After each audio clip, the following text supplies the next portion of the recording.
It's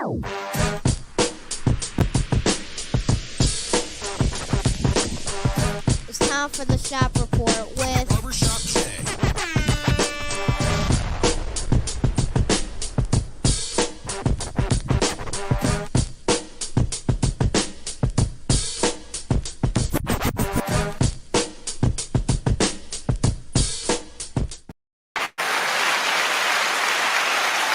What up, sports fans? Welcome to the Shop Report. I'm Barbershop Jay. I'll be your host for the day. Here's what's happening. Oh my gosh, settle down there, will you? Yeah. Of course, we want to remind you the Shop Report is brought to you by Rocket Digital Media. It's the one-stop shop for all your digital marketing needs. And of course, now Eddie G's cookies. That's right. If you want a cookie that is good, that tastes good, and ain't got all that other stuff that ain't no good for you in it, that's right. I want you to try Eddie G's cookies, baby. That's right. Go to eddiegscookies.com and place your order today. They got a variety. And when I say variety, I love all of them, man. I'm trying to tell you. And they huge cookies too, man. They huge cookies. Throw them in the microwave for about 15, no, not even 15, maybe about 9 and 11 seconds right there, and get you a nice little glass of milk or water if that's your beverage of choice, and throw it down with a nice warm 80 G's cookies. Again, you want a cookie that is good, tastes good, and ain't got all the other stuff that ain't no good for you, go to eddiegscookies.com and place your order today. And for all my folk out there in TV land, if you want to leave your questions or comments during today's program, by all means, please do so, and we will throw it up on the screen. And y'all know what's coming next. If you're one of them folks who wants to leave a question or comment that's indignant or ignorant in nature, it won't be seen on this screen. Matter of fact, here's what you'll get. Ain't nobody got time for that. With that being said, joining me on the program today, I can never find your intro. Now we got all this other stuff in the way. My gosh. Joining me on the program today is my cat from across the pond or up the way or over north. Hey, you see him right there, Joey James, a.k.a. Double J. Tell the people what you say. They're still dancing all the way in the Final Four.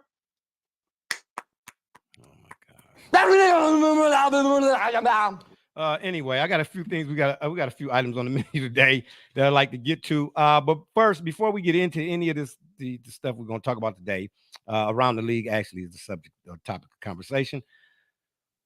I made a faux pas. Okay, now a mistake. Yeah, I did. I know, right? Oh my gosh, really? Don't do it. Don't. Yeah. Where's that button? There was a Facebook post, okay, and it had I put it in our Discord thread. I put it in our Discord thread. Yeah. And the Facebook post was the San Francisco Giants were not allowing. Right. The San Francisco Giants were saying that kids or fans 17 and under couldn't attend games anymore or whatever it is. Now, in my defense, I just recently got over a cold for like the last 3 days. I was up against it. Okay, so when I saw the headline, I was like, whoa, it was a grabber. It got me. Okay, I usually don't get got, but I got this time. Okay, they got me. Got you. Yeah, they did. They got me real good. And I reposted it like, oh, absolutely not. Here it is. I just got done saying, and I even put it in our description for today's show, whatever it is. I was heated. Here it is. I just got done saying how Major League Baseball was a great experience, whatever. And I saw this. We'll get to your comments in a second. We appreciate the comments rolling in too. And I'm like, what happened? Oh, I said, no, this ain't gonna be. I got something to say about this. And then thankfully, likely story, I was getting over a cold. Wow. Oh, wow. Really? Oh, hell no. Mrs. Alva, don't start no stuff today. Okay, what I'm saying? Because it's a big S behind me. Do you want me to show it to you? Okay. Yeah. So I just regurgitated it basically. Boom, I spit it back out there. And thankfully, I got a cousin who's a big sports head. She said, hey, cuz, you know what I mean? Did you get all the way to the bottom of the article? And I was like, no. She was like, she's like, it was an April Fool's joke. Ha ha, Helen. Okay, let me tell you something. But it's cool though. First time you're a victim. Anytime after that, you're a volunteer. I tell you what, I won't be signing up for that no more.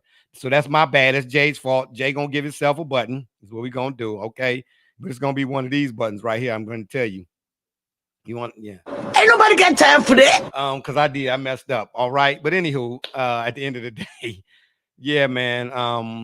I'm glad that was not true. Okay, but it was a real bad. All the stuff that's going on in the world right now. and they playing out here joking. Don't joke like that. Is what I'm trying to tell you. Don't be joking like that. Yeah, that's what I'm going to tell you. But anyway, let's start the show. All right, our first and only item on the menu. We're going to kind of go around. That's why I call it around the league. We're going to touch on a little bit of NFL, obviously the men's NCAA men's and women's Final Fours. What else we got here? Oh yeah, well, I do got a question. Well, anyway, and we got a little bit of no sports intended too, believe it or not. It's kind of mixed in today. But the first item on the menu, or the first thing I want to discuss today, excuse me, is the men's and women's Final Four. Now, we can start on the women's side, okay? Oh, of course, sure. Cool. Why not? I mean, No big deal. No, I mean, you do have a wife, don't you? I mean, you know what I'm saying? Show Hey, them. no. I watched Hey, LSU in Iowa, of course, and many other games. So okay, I'm just saying, don't be on couch detail 10 minutes into the show, because anyway, I shouldn't be on Mrs. Alva's side, no way. You know what I'm saying? We had ours right now. You know what I'm saying? But anywho, listen, there's been a lot of chatter about Caitlin Clark and this. Here we go again, this GOAT, best ever, and all of that type of stuff, right? If generations of players, or if players get better with each generation, then how then can you put a cap on a constant? Does that make sense? In other words, is this an admission that LeBron is better than?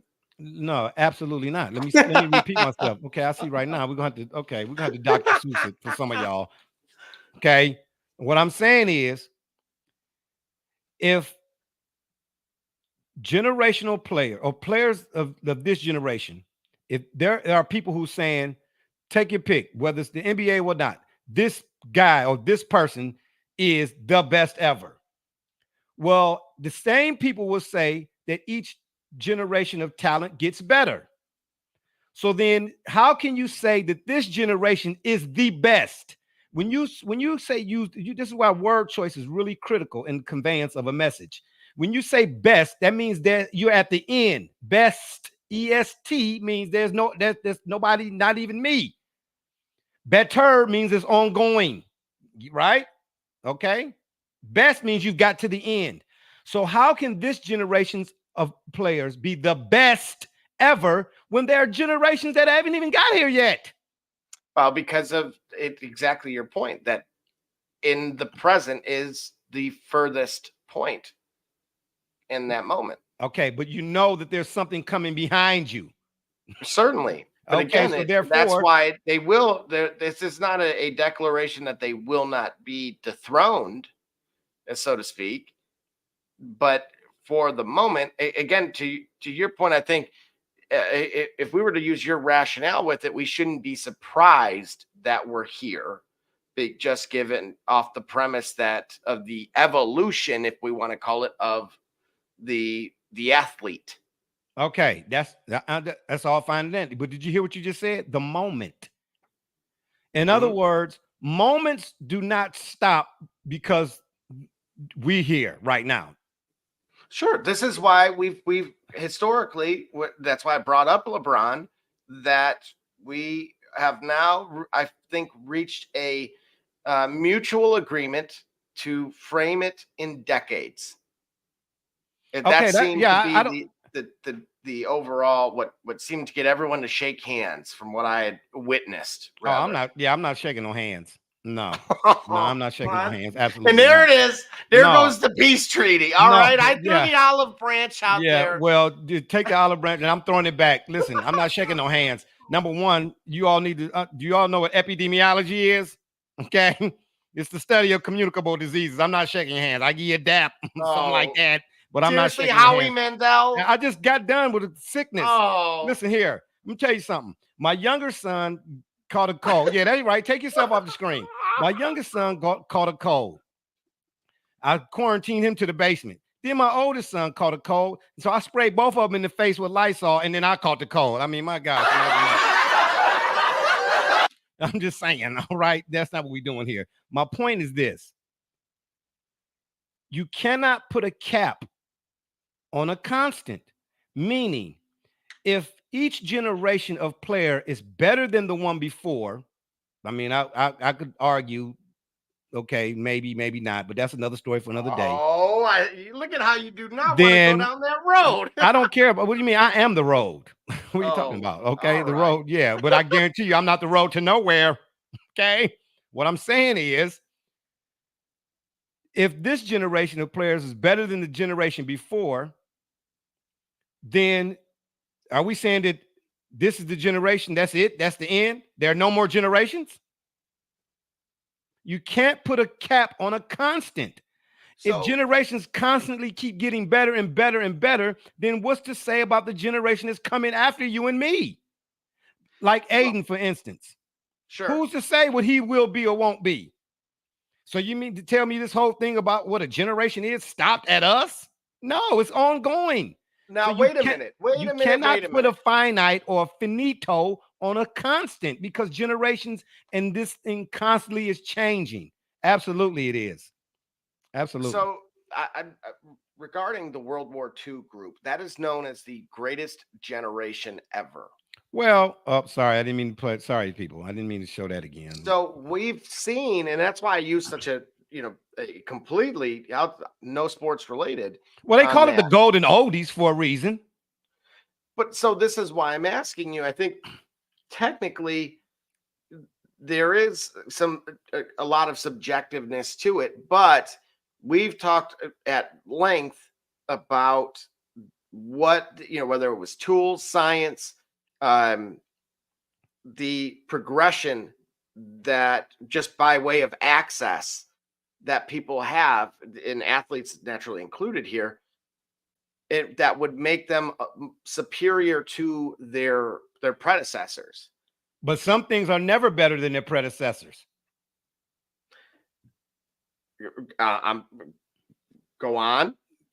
All I'm saying to you, it depends on what it is that you're discussing or what the subject is, for lack of a better word or term.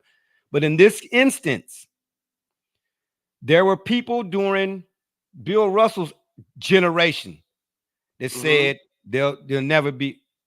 And then, not saying I'm not comparing the two, but then here comes Dr. J, so to speak. And I'm only speaking of who I saw. And when I saw Dr. J, there's no way in the world I could have said then, oh, Dr. J is the best player ever. All right, shout out to my man D Gully. We got my man. Here comes the world champ himself. Shout out, let's give him his intro right quick. D Gully from the CO Lumbus comes to join us. That's right, the IT guy. I don't know why, but Gully, we're talking about generations and capping a constant is my take, right? You've heard the talk already about Caitlin Clark is the best ever, the best talent ever. Oh, wow. Cheryl Miller still exists. Okay, exactly. But you know what I did? I put a post up of the college basketball encyclopedia. Here's the problem I have. And you all know I love James Allen in the book he wrote called As a Man Thinketh. Too many people are saying things without giving thought to them first, in my opinion. People are saying, oh, she's the best talent ever. Well, I ask, how can you say that? Have you seen all of the talent that you're saying that she's the best ever then? Yeah, have you seen the ever? Have you seen the ever? And if you can't say that you've seen the ever, then that statement that you made, there's no such thing as subjective and objective being synonymous. Then there are some things that are devoid of your opinion of them. I've used this example before, like the sun, for instance, or day versus night. There are some things that are what they are, regardless of how you see them, even though we're both looking at them. So how do you propose we handle this? As you just suggested a little bit ago, do decades if you have to. Yes, generation. If you want to say this guy is the best of this decade or the last 20 decades. Well, I don't know where you would begin and end generation. I don't know where that. I'll just say decade. I know. Right. All right. So I feel like in sport, there is a means by which you could segue generations.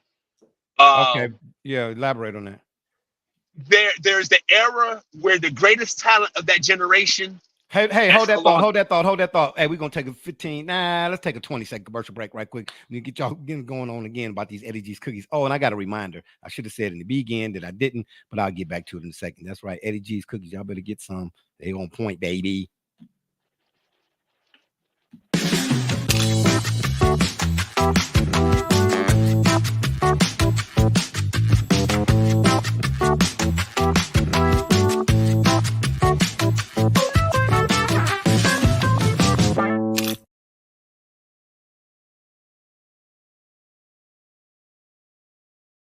All right, that's EddieG'sCookies.com, baby. Place your order today. Hey, if you're on your way to grandma's house and you're out there on the way, I don't know if it's Virginia, West Virginia, South Carolina, North Carolina. If you're going that way, south that way, then make sure you stop at the Travel Centers of America and grab you some EddieG'sCookies.com, baby. EddieG'sCookies.com. Go ahead, Gully. What were you going to say? Yeah. I think generations are a good marker. It is subjective, but it does, I think, collectively allow people, a great mass of people, to almost universally respect the talent that we call in a generation, for example. But wait a minute. Let me throw this. Okay, when you say generations are subjective, are decades, but decades are not. Decades are not. No, because here's why. So why wouldn't we use decades as opposed to generations? Because generations seems to be it's more broad. Yeah, no, because it's more ground to cover. No, because a generation can be shorter or longer. For example, if we talk about, okay, Michael Jordan's generation was convenient in that he came into his prime in the 90s and he left his prime in the 90s. But hold that thought. What I'm asking, let me rephrase it this way. But I'm asking, at what point does Jordan's generation start and end? When he was in college? I'm explaining that to you. No, I think when we talk about that, we'll probably be thinking about pros, right? Because we think about this for both sports. Okay, so now you got to go from when he was in the pros. Okay, that's what I'm trying to say. It's too broad. No, we can narrow it down, but I'm saying we're talking about pro athletes. Now, if we're talking about collegiate athletes, then obviously the generations are shorter. So then you have to be specific then. You got to specify. This is the specificity we're talking about. Yeah, I'm not saying you in particular. I'm saying those in general. When they say generation, what do you mean? You talking about the NBA specifically, or you talking about college, or what? Or high school, or what all are you including in a generation? No. Because the generation could be when that player was born, so to speak. You look at when. Right. Even if you say LeBron James is the greatest player of all time or the greatest player of this generation, there he is. There is a body of work that lasts over 2 decades now, across 2 decades now. And he's the greatest player of generation and all time is 2 different. That's 2 different statements that you're making. No, it is. You got to let me finish for me to finish. Ooh. Get him, Gully. Oh my gosh! Stop being a buddy. Where's TJ at when you need him? Oh gosh, go ahead, Gully. Okay, so LeBron James, he didn't reach a point of greatness, if you will, in his NBA career until maybe his first NBA Finals appearance. That was in 2007. He'd been in the league since 2003. From 2000 to 2009, was he the best player in the league? Absolutely not. Who was? Kobe Bryant was. Kobe Bryant owned that decade. So then that's what I'm asking you then. So where does LeBron's generation LeBron James' peak would probably start in the middle of the 2010s when he won his first title, because everything had been complete. And for players that did not win a title that are still among the greats, like Allen Iverson in basketball, like Dan Marino in football, you look at a point where you look at the seasons and the bodies of work that they had, being among the elite talent of their game, and how long that lasted. They won't always be from 2000 to 2009 one decade. From 2010 to 2019, another decade. We're looking at that peak. You can like this in the Olympics, right? They do that. They do it. They do the torch pass, right? There's someone of cultural significance in sport. They have the torch and they pass it to another. Okay, that in that way of torch passing, you have a player whose peak arrives, he reaches a crescendo, and then there's a sunset, and then in that sunset, another player arises. Let me step back further a few years. Let's talk about Kareem's peak. Kareem's peak and his sunset gave birth to Larry Bird and Magic Johnson's peak. And then in that time, you also had Isaiah Thomas, and their sunset gave birth to Jordans, and then their sunset gave birth to Kobe's and Duncan's, and then their sunset gave birth to LeBron James and D Wade's. You get what I'm saying? That era of generational speaking. Okay, all right. So then let me read to you the according to Webster, the definition of generation. Okay, and then let's see how it applies in this case. The word generation as a group or cohort in social science signifies the entire body of individuals born and living at about the same time, most of whom are approximately the same age and have similar ideas, problems, and attitudes. I don't know. Does that apply here? Does that fit or no?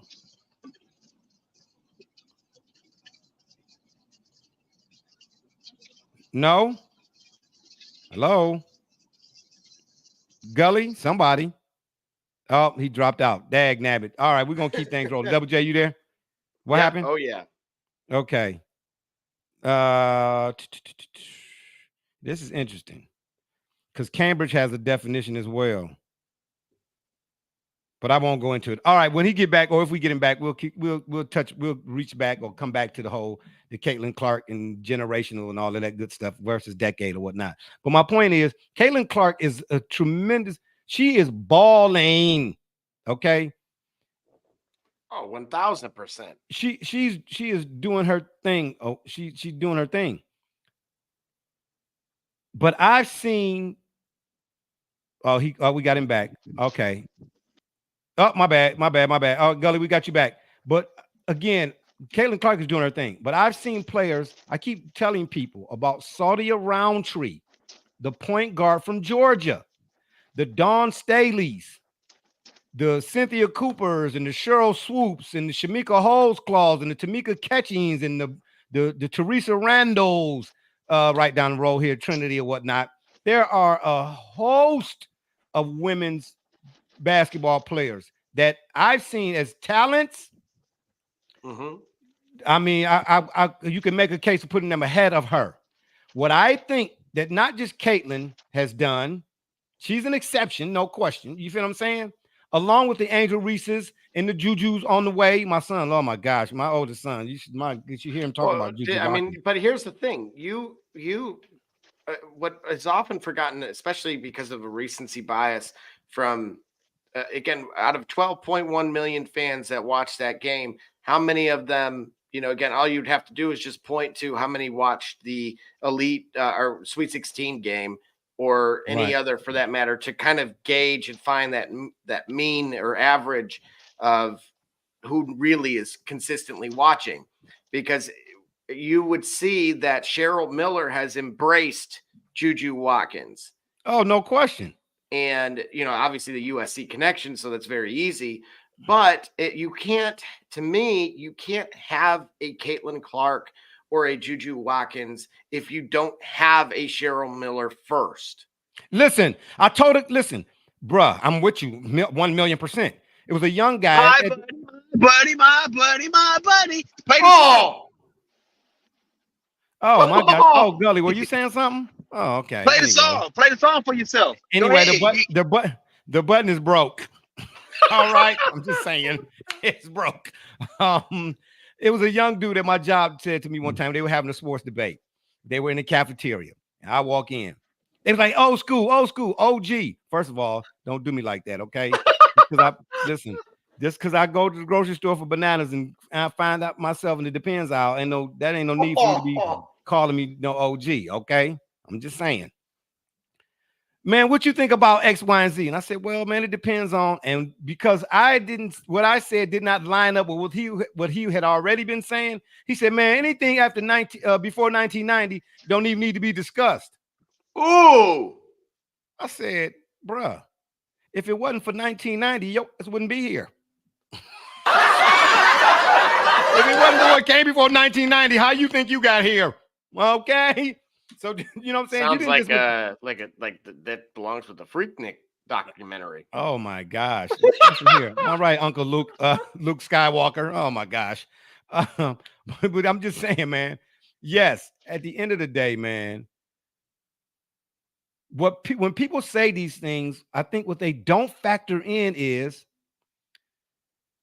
what's making the Angel Reeses and the Caitlins and the Jujus and the Paige Beckers, mind you, let's not forget about Paige, is the fact that there's more exposure. Okay, there's no tape delay, number one. There's no social media. There was no internet when Cheryl Miller and Pam McGee and all them was doing their thing. So this is why I say, when you say certain things, there are other variables that come along with that you omit or you leave out in order to make a claim or a statement. That's a faulty syllogism. You cannot do that unless all things are equal.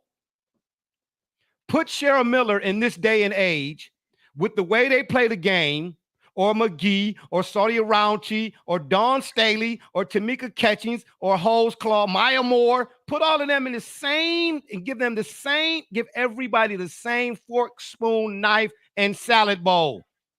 Then say, oh man, she was the fastest. Okay, then I'm with you on that.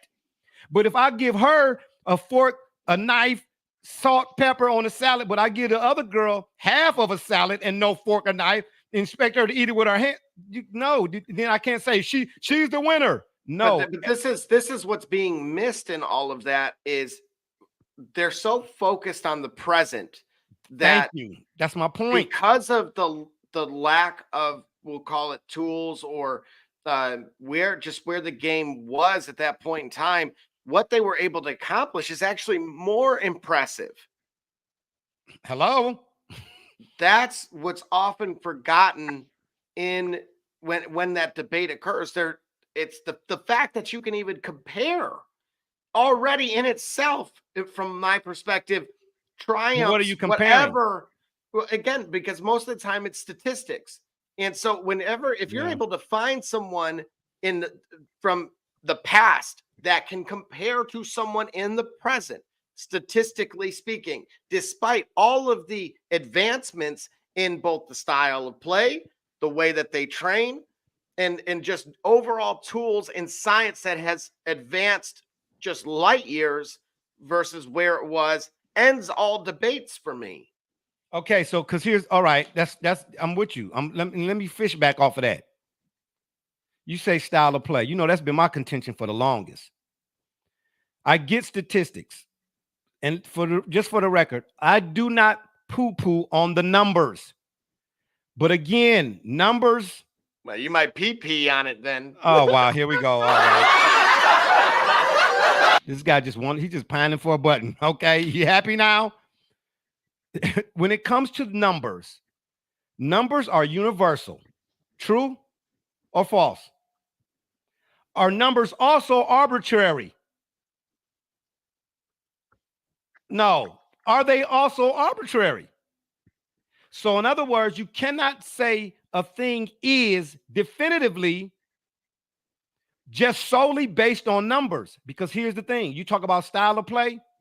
I've asked this question a million times and still have yet to get an answer. Where is the metric for effort? See, numbers can measure certain things, but not everything. But the people who use numbers try to use it for everything. Now, wait a minute. Wait a minute. Hold on. Because you hate on Draymond Green a lot on this program. How do I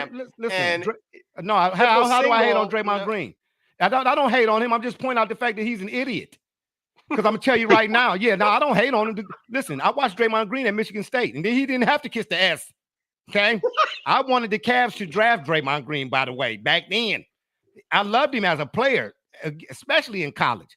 But what he's doing now, his antics, if you're a tough dude, then don't be selective about who you get tough with.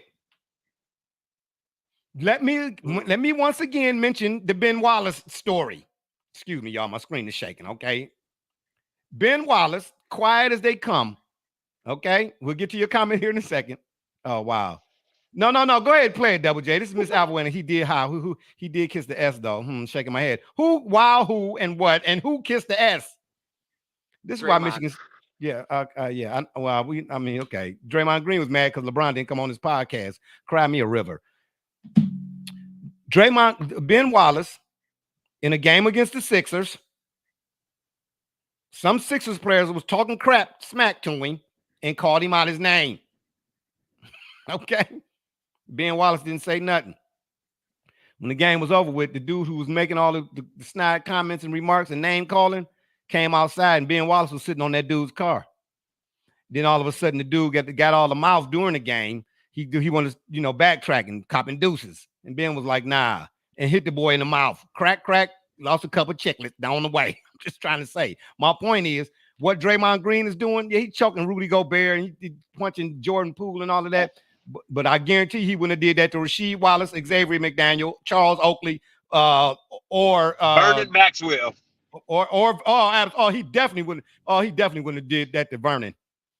Hey, you better go look up what some of them Houston Rockets teammates was saying about Vernon Maxwell. They're like, bro, we ain't even mess with that dude. Wait a minute. I'm talking about an era here that you yourself, when I brought up Shaq, you poo-pooed on, well, no, poo-poo, bro. Yeah. You got a poo-poo? You poo-pooed. You got a poo-poo. That Houston Rockets team, and now you're praising them. Which is it? Oh man, stop! No.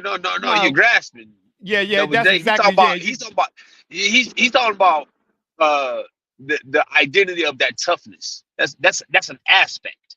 Now, and I could never poop on that Rockets team. When I watched Hakeem Olajuwon give David Robinson the business after David Robinson won regular season MVP. The show goes on in the Discord here as well, and the after hours. After hours. You better find it. You better find it. This is unbelievable. Yeah, it's got to be, because ain't nobody in their right mind gonna say I poo-poo on the Houston Rockets. Absolutely, at all, in no shape, form, or fashion. That Rockets trying to figure out how they couldn't make it against the Bulls in '97. If we would have seen that, or if Jordan would have come back sooner, if we would have seen the '95 Bulls or the '96 Bulls, 96 Rockets versus the Bulls, man, that's the biggest what if to me. Yeah, you ain't lying. That's a thought. But my point is, numbers have their place. It's no question. All right. How do you keep records of, so to speak? But they're not, one slice of pie does not make the whole pie. And this is what people who keep wanting to use one slice try to do. You cannot do that, bro. Because here's the thing. What I go off of, I put the tape in, because that's one thing that don't lie. Because you know my lying gully. There's lies, then darn lies, and then there's statistics. When I put the tape in, having seen Caitlin Clark, Angel Reese, Paige Beckers, Juju Watkins, hey, I can reach. I saw Cheryl Miller, I saw McGee, and I saw the around tree. I'm gonna keep saying her name. If you don't know who she is, then we can't talk at all. Okay, go to the water cooler. So the around tree was that. She was that. Okay, and I'm gonna tell you something else. I probably shouldn't tell you all this because I probably never hear the end of it, but I already jumped out there now. Oh boy, bruh. Out of all the times I played one-on-one, I got beat the worst by my sister. Woo! Desiree Alexander. Let me tell y'all, she started all 4 years from her freshman all the way to her senior year at Shaw High School here in Cleveland, Ohio. You look up Shaw High School, girls basketball, boys basketball too. Yeah, there was a problem on the high school scene for many a years. Okay, what I'm trying to tell you, man, when I say she used to make me mad. And she tried out for the Rockers too, actually. And I forget why she didn't make the squad. I forget I think she got beat out. I forget the young lady's name, but she was real good too, though. Michelle Edwards. No, not Michelle Edwards. No. I can't think of it. Real cutie too. Probably. Anyway, I'm just saying. Whoo, why? Of course, Yeah, he did. yeah. Forgot her name, but didn't forget that. Yeah, I'm trying Never to tell. mind. Oh, but so I mean, and I've seen times where we go to the park to play pickup, and it's the ladies there. I'm picking forward the lady. Let's go. You're a baller, man. You know what I mean? But this whole thing, about best ever and whatnot, when you put the tape in, man, that to me is more accurate in terms of assessing than is strictly numbers. Because you could watch a game, you could not watch a game, and I could have, and you call me and say, "Hey man, how my favorite player doing, man?" I say, "Man, he's shooting, he hitting 100% from the free throw line." And you like, sweet. 2 for Then I 2. say, but he only went to the line 4 times in 48 minutes. So what do that 100% look like now? This is why I'm saying numbers are arbitrary. I can use numbers to fit my narrative. But then there are some things that are devoid of how you live your narrative that are what they are. Put the tape in.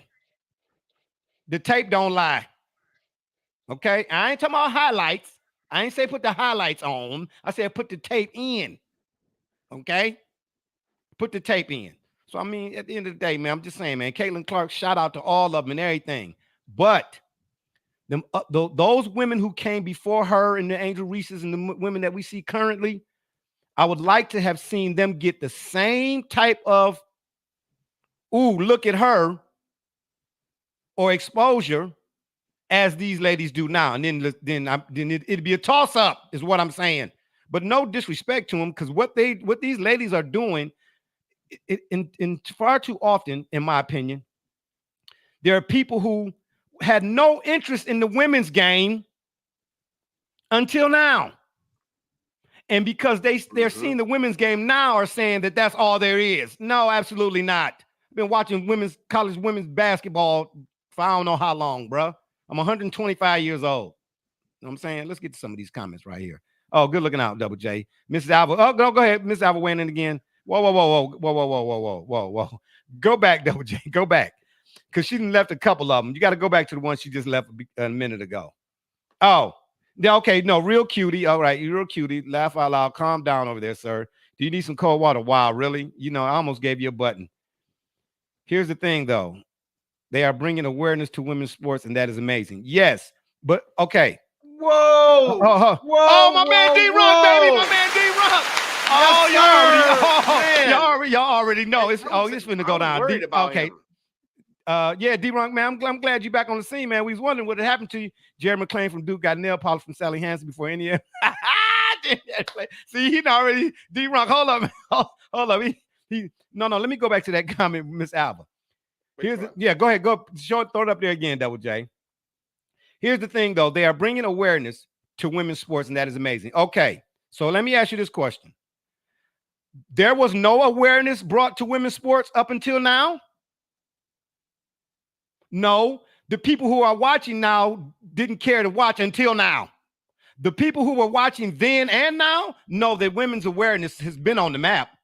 Just maybe not to the... let's not act like, again, at one point in time here, you had Lil Wayne, you had lyrics about Skylar Diggins, right? Thank you. But hold up, Double J. Let me ask Miss Alva said, as a female who played basketball, it is amazing to see these women bring this awareness and have this platform. I'm not arguing any of that, but let me ask you this. Take a look at their NIL, and they're in the top 10 in general, like regardless of gender. Absolutely. But here's what I want to ask Miss Alva. Miss Alva just said she played basketball. Did she play basketball because of Caitlin Clark? No, no one wanted to watch it. No one cared. That's not true. I disagree. I've watched it for so long. Look, I have won in 1999, right? The same year Michigan State did.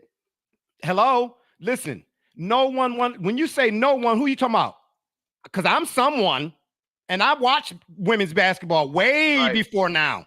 And I can go through a list of people who watch women's basketball way before now. So when you say no one wanted to watch it, no, you mean those people who go to basketball games and sporting events because they are an event, not because they're into the sport.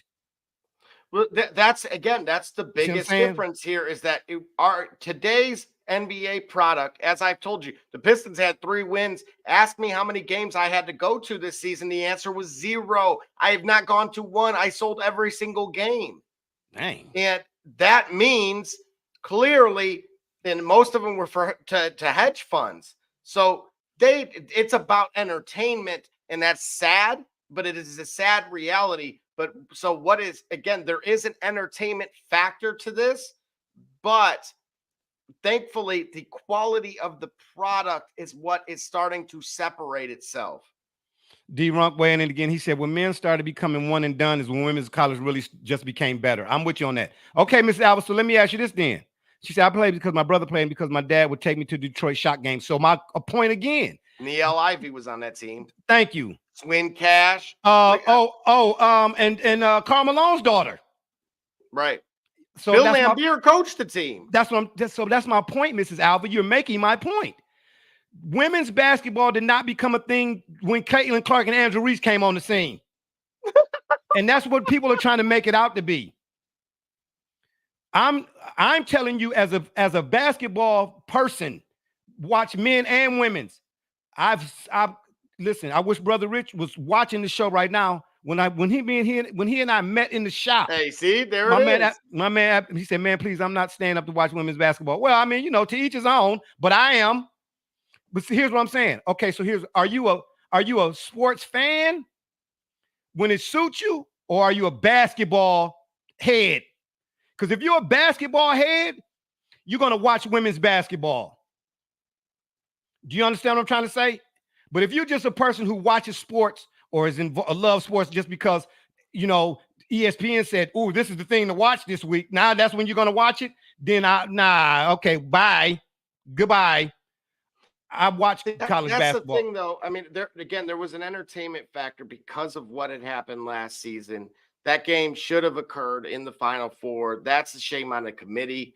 But it's to suggest that we didn't watch the Pat Summitt years at Tennessee. Oh, bro. We didn't watch Brittany Griner at Baylor. It's the thing is, unfortunately for me, and I think for yourself included, that their game resembles what the men's game used to look like. Yeah. And but you know why that is, though? Again, that's why I said I wish Brother Rich was watching the show. From a fundamental standpoint, the game is played much better. And here's what I'm going to say to those people who would say, and this is not against Caitlin, it's the people who talking. For those people who says that Caitlin Clark is the best ever right now, bar none, all of that kind of stuff. You mentioned Pat Summitt in Tennessee, right? For them people talking about the women's game today, the way they talking about it, like they've been fans of the women's game forever. Who was Tennessee's number one nemesis back then? What team was Tennessee's number one nemesis? And I can tell you without using my hands to type and look for Google. It was Louisiana Tech. See what I'm saying? Mm-hmm. So if you wasn't watching, I was watching college women's basketball, bro. If you just started watching now because of them, but you talking like you've been watching it, I don't want to hear it. I don't want to hear it. That's I don't want to hear it. You had all those great Notre Dame teams. Absolutely. With, Muffy McGraw. Absolutely. And D-Runk, to your comment, no, listen. No. He said earlier. He said maybe I'm a terrible person. I'm looking at him, Double J. He said maybe I'm a terrible person. I still don't believe WNBA is a good product. Hey, there's parts of me that's saying this. I'm in agreement with that. He's not entirely wrong with that. That's where I'm going. Look, I love watching the Aces. I will be honest. Like, I have no problem. I will tune in. That's because you got a house in Vegas. This dude right here. However, there is something missing, and I think that falls on the shoulders once again of the resident clown in charge, which is Adam Silver. Well, listen, we've been doing this show for how long? We've already had this discussion 3 years ago. The NBA does not do a good job of promoting that's their product. And that's why when Ice Cube was offering her the $5 million or whatever to Caitlin Clark, I hate to say it, there's something to be said about potentially creating some kind of rival league because I do think the WNBA itself is vulnerable in money talks. And the NBA guys themselves who are in charge of such are pretending that it's simply either A, not there, when in reality, they're probably just padding their pockets. Yeah. Listen, I say sports is like gumbo. You got to throw your numbers in. You got to throw your potatoes, whatever it is. Gumbo is not made up of just one ingredient. That's all. Mm-hmm. You got multiple ingredients, but amongst all ingredients, you got what? A pot of. You see? So before you can make a pot of gumbo, you're gonna use more than one ingredient that go into that one pot. You need more variables to make a whole, is what I'm driving at here. Yeah, but D-Runk, to me, he said to me, Maya Moore is the best ever. Bruh, I mean, Here we go. Listen, I won't argue that. Okay. But again, having seen Cheryl Miller, I said Randall, but I forgot Barbara Turner. Again, Saudi Roundtree. After seeing a lot of the women throughout the years, if there are people who want to have that conversation about who is and who ain't, let them have it. I'm not going to be that one. I've seen too many of them. And going back to the NBA not doing a good job of promoting this product, shucks. The NBA don't even do a good job of promoting the Orlando Magic. They do a terrible job, actually. I mean, how many times this season have we seen the Orlando Magic on national TV? That's again, the NBA continues to be the NBA's worst enemy because they have failed to adapt to the fact that you don't have to be in a traditional major market to be successful and to garner the attention. Again, as I've stated on numerous occasions, if a girl from Iowa can get, $3 to $5 million in NIL money, but yet she can only get $250,000 from a WNBA team, that tells you it's not the location. It's exactly. There you go. So to me, that is I will no longer even entertain that the ignorance. It's laziness on behalf of the executives, the yes men that are a part of that, the front office of every within the NBA as a whole. Because it's shame on them at this point. Absolutely. And on that note, we're gonna take another break, y'all. 30 seconds. We'll be right back. Put it down, don't touch it. Just getting started. It's Kate Cunningham, and you're watching the Shop Report. My name is Christopher, and you're watching the Shop Report. Hey, I'm Billy Butler, and thank you for watching the Shop Report. You're Jay Knight, you're watching the Shop Report. Hey guys, I'm Les Norman, former Kansas City Royal, and you're watching the Shop Report. I'm Homie Diallo, and you're watching the Shop Report. Commander Brown, Detroit Rivers Training, and I'm watching the Shop Report. Barbershop Jay, Quentin Hines, Super Bowl champion. I'm ready. Let's do it. I'm on. All right, shout out to all of the folks that gave us a D-Rock. My man D Gully is back. Yeah, at the end of the day, Double J, will you get that graph for me? Get that graph ready. Yep, we're ready. Don't throw it up. Don't throw it up just yet. Just get that graph ready for me. A few more things I want to say on the Final Four side. We got let me get to this. D-Ronk said Angel Reese. D-Ronk weighing in again said Angel Reese and Caitlin Clark brand deals decrease as soon as they leave college. It's like driving a brand new Rolls Royce off the lot. It's no longer worth what you paid. Interesting. I don't know though. I think it's a wait and see. I'm going to say this. I watched a reel earlier today of Travis Scott being at Carver Hawkeye Arena, and he's dapping up someone who's sitting courtside, which happened to be Jake from State Farm. Oh boy, here we go. Not Jake Paul, literally the guy, Jake from State Farm. Like, that dude is everywhere. He was in the suite with Mama Kelsey. Like, I ain't mad at him. So my point is, if you have Travis Scott showing up to Carver Hawkeye Arena, again, Iowa City, we're talking Iowa City here. Come on now. Don't this nonsense of, the Minnesota Lynx can't be competitive, or the Phoenix Mercury, whoever it may be. It is lazy executives that are, I believe, almost these gatekeepers unfortunately, are holding the product behind. They're the ones holding this back. Yeah, it's no question, bro. I'm in total agreement with that. But then D-Ron said, and I mean that not to be sexist at all, just the product the WNBA producing. Well, I mean, I won't argue that. You know, the WNBA still it's come a long way though. But before the WNBA, oh man, I can't think of her name. But what's the lady? Thing. What's the lady who? Doggone it! Go ahead, Double J, because I didn't got. No, my thing is this. What do they do now with this? Because they have a unique opportunity, right? Clearly. So Caitlin Clark, of course, is in a relationship with former Iowa basketball player Connor McCaffrey, who works for the Indiana Pacers. The Indiana Fever have the number 1 pick. It is all but a sure thing that that's where Caitlin Clark's going to go. And they're going to pack that place. Oh, it's no question. But see, listen, Indiana is basketball. Did you see the movie Hoosiers? Well, yeah, Matt Painter was in it. Man, did you know in that movie that, the general, Bob Knight, refused to lose? He said that they had to beat his team.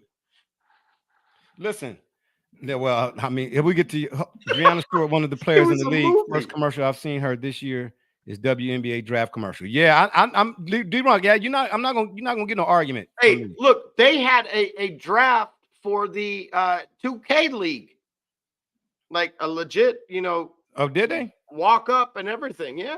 So if they can do that for video games, come on now, people. What are we doing here with, you got a very unique opportunity in women's sports. If they squander this, and I don't, again, I know someone that is going to attend Butler here in the fall. They're getting $35,000 in NIL money. They got a 5-year deal. She can go whatever major she wants. There's incredible things that are happening. And so what would you do to capitalize on it? Because I still think that there is a challenge for women's basketball, women's professional basketball, to become mainstream. My question for you guys, or my challenge for you guys, what would you do you saying they have to capitalize on it, but do you have an idea of what they could do to capitalize on it? No. Right away. Well, look at the time of the year that they play, which is the summer. You actually have the best opportunity already based on when your season occurs. Now, you're already talking about venues that are going to be consumer friendly in terms of pricing. I've seen, I think the NBA has already proven itself that they struggle. Right. We've talked at nauseum in some cases about their failures, whether it's the All-Star game or when it comes to just putting butts in seats. And as I explained, as terrible as the Pistons are, I had no problem selling tickets. So D-Runk said, hey, if WNBA watching, St. Louis will take a WNBA team. We're going to pack out the arena. Hey, listen. That Edward Jones Dome would be booming. Yeah, listen. Hey, and I want them to bring the Cleveland team back. But here's the thing, though. When you talk about mainstream, Gully, right? What will make it more mainstream? Here's the thing that I keep saying about this tournament this year for the women's. I don't care whose name is what. You know what I saw? One thing I saw out of the winners and either side was quality play. The style of play was quality. If your product remains quality and you're not focused on the quantitative, it would let it stay the course. It will become the mainstream that you need it to be. I saw basketball being played at a high level from South Carolina, from USC, from all, and everybody gets into the names of Jujus and so on and so forth. I get it, but I'm looking at the bounce passes, the post entry passes being made. I'm looking at the drop steps, the double teams. I'm looking at the back door, looking at the Pete Carrillo. I'm looking at the Jay Wright, the 4-motion offense. See, I'm looking at the strategic moments that happen within a game. Listen, out of all of this discussion about Caitlin Clark, and rightfully so, nobody yet said, and if they did, they said it as an afterthought, the 12 assists that she had. You know, Everybody's talking about the points that she scored, but ain't nobody said nothing about the dimes. So don't tell me that you're a fan of women's basketball and all you talk about is the points. Because if you're a fan of women's basketball, thank you. Talk about her rebounds that she grabbed. Talk about her assist. Come on, man. Come on. You can't pick and choose which elements you want to use to try to paint a whole picture. Can't do it. Can't do it. And yet there's an undefeated team that is in the Final Four that is not being talked about nearly at all. Come on now. Come on, South Carolina.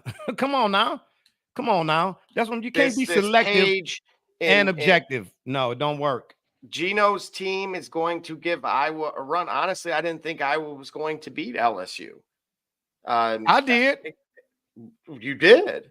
Man, I wasn't, the supporting cast of Iowa between, Gabby Marshall and Kate Martin, losing the center that they had from last year versus this year. I really thought the difference of the rebounding and simply points in the paint would be potentially very lopsided, and they were yet able still to overcome that. And why do you think that is? Gigantic third quarter. And why do you think that is? Because at the end of the day, more often than not, the outcome of a game comes down to who wants it more than who is on the floor. And tell me, where's the metric for that? Caitlin Clark said, I'm not going home today. She said, I'm not going home today. Now, wait a minute. Did LSU make a huge mistake by having Haley Van Lith and not? Yes, they Jalen Rose with her. Jalen Rose and the Toronto Raptors. That's exactly what happened to her. D-Ronk said, nobody talks about South Carolina. The reason why is because Dawn Staley has repeatedly produced a team of that stature, no matter who on it. Just like Gino Auriemma.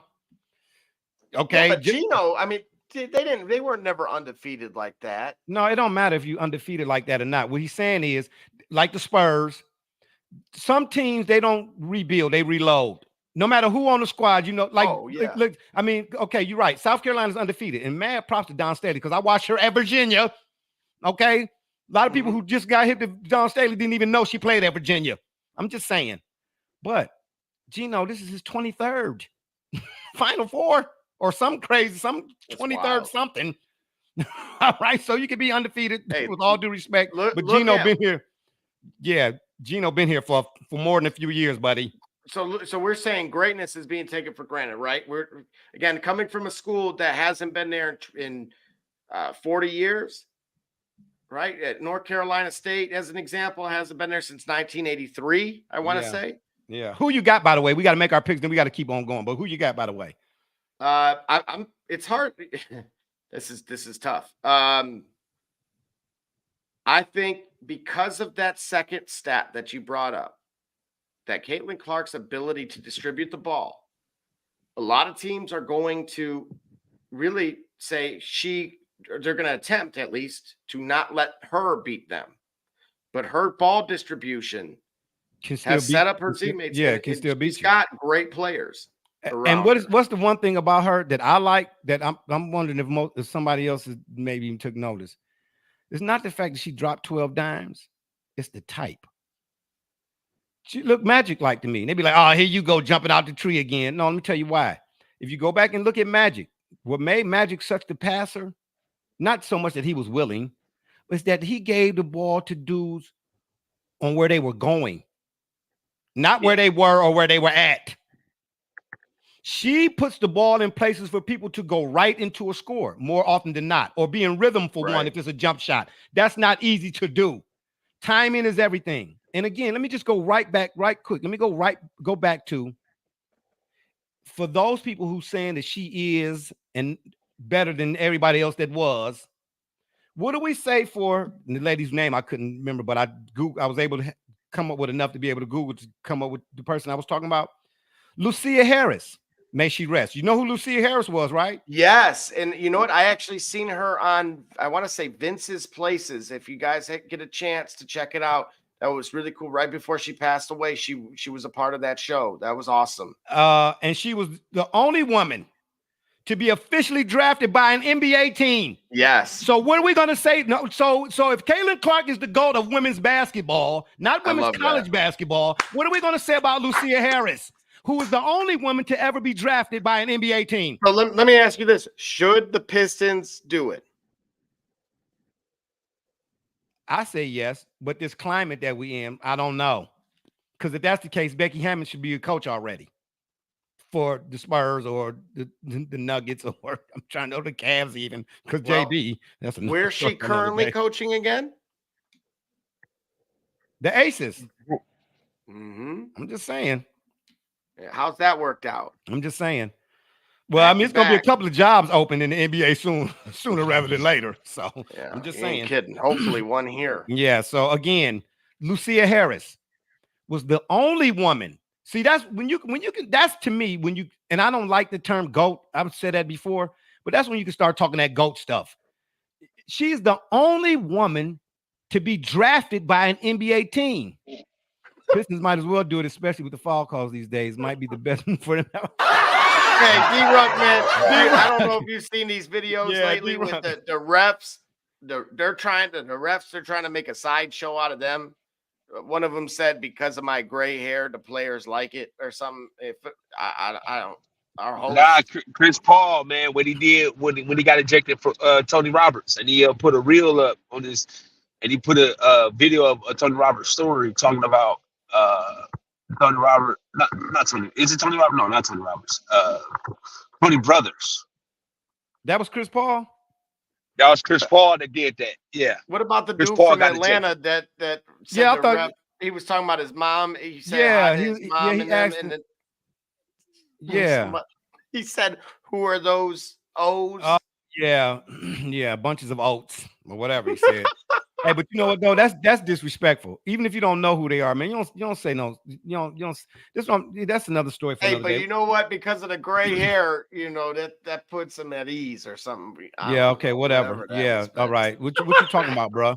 That's a gut punch, right quick. Where's Ben Wallace at? Paging Ben Wallace. I'm just saying. Let me read this to you right quick though about Lucia Harris. Okay, and this is what I mean by if you're not gonna go back and read up on the history of before making these claims, then take that conversation to the water cooler. Let me just say this. Now she passed. When did she pass here? I don't know when she passed, but she was 66 when she did. But anyway, she passed in her native Mississippi. She was drafted by New Orleans Jazz in the 7th round in 1977, but didn't try out for the team because she was pregnant at the time. The San Francisco Warriors tried to draft Denise Long in 1969, but the NBA blocked it because she didn't meet the criteria to be drafted, in part because of her gender. So if y'all want to talk about women's basketball, then let's talk about women's basketball before Caitlin Clark. Don't act like it wasn't there before Caitlin Clark is all I'm saying, and Angel Reese and all of them. You know what I'm saying? They doing their part like a 4x100 meter relay or whatever you call it. Okay, the baton was passed. Okay, but now who gonna finish it? We don't know because there's other generations we ain't seen yet. It's been my point. But let me continue. Harris helped Delta State University win 3 straight national titles in the 1970s. But how many didn't? No disrespect, but how many national titles did Caitlin Clark win? Oh, okay.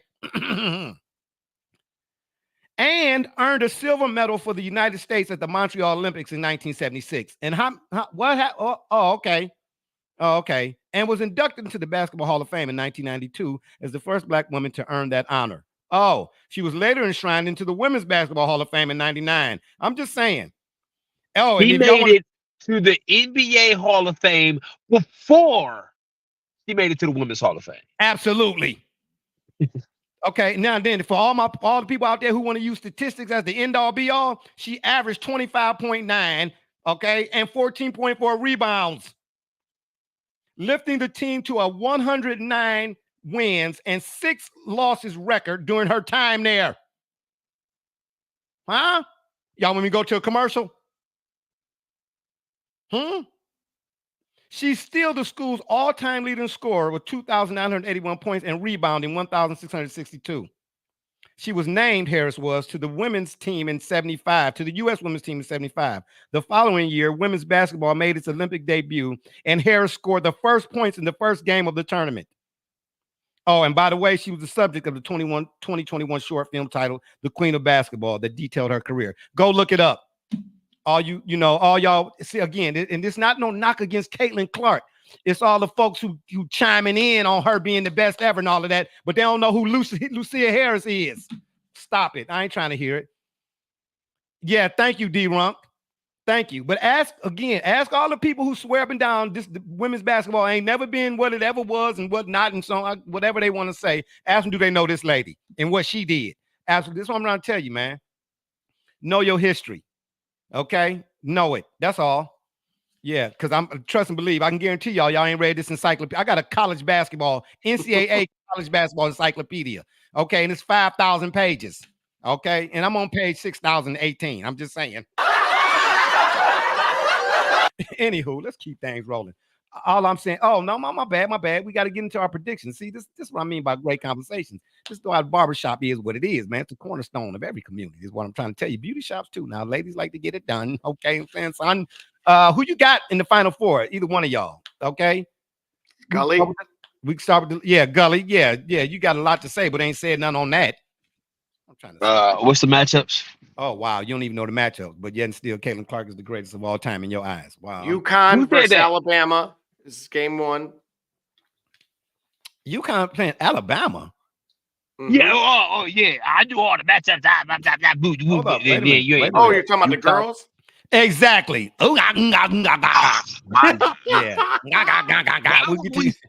And talk to the men. Yeah, exactly. We'll get to you. Unfortunately, D-Runk weighing in again. He said, unfortunately, 20 years, you're going to have to read Caitlin Clark 96-page ESPN article to even get to her.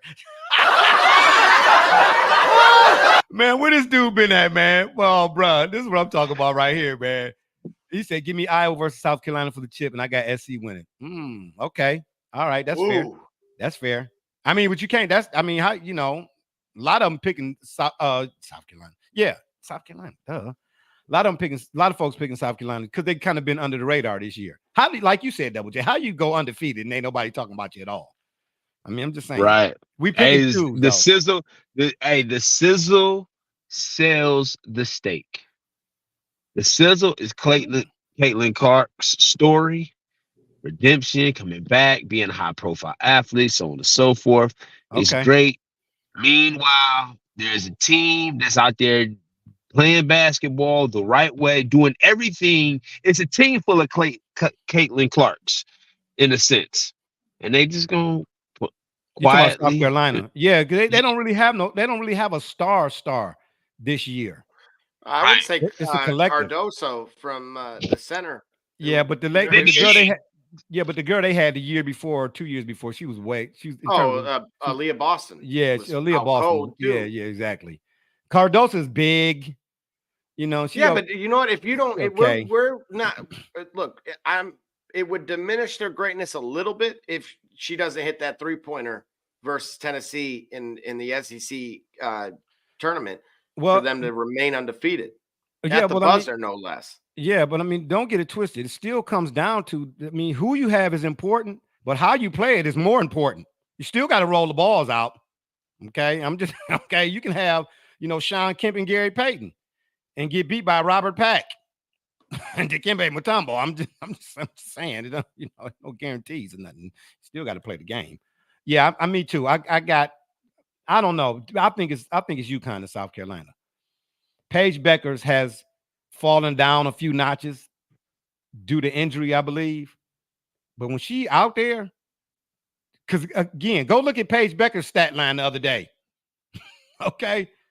And she can be for UConn. Listen, I'm not putting it past her. Man, it's the reason why Gino don't get phased on that sideline, bro. He just, he been there too many times. And I put that in a Facebook post. I said, and I told my sons, I said, if Caitlin Clark plays the way she did the other day, that was before, obviously, going against LSU. I said, and she keep distributing the way she distributing, I said, I'm not going to be surprised if they beat LSU.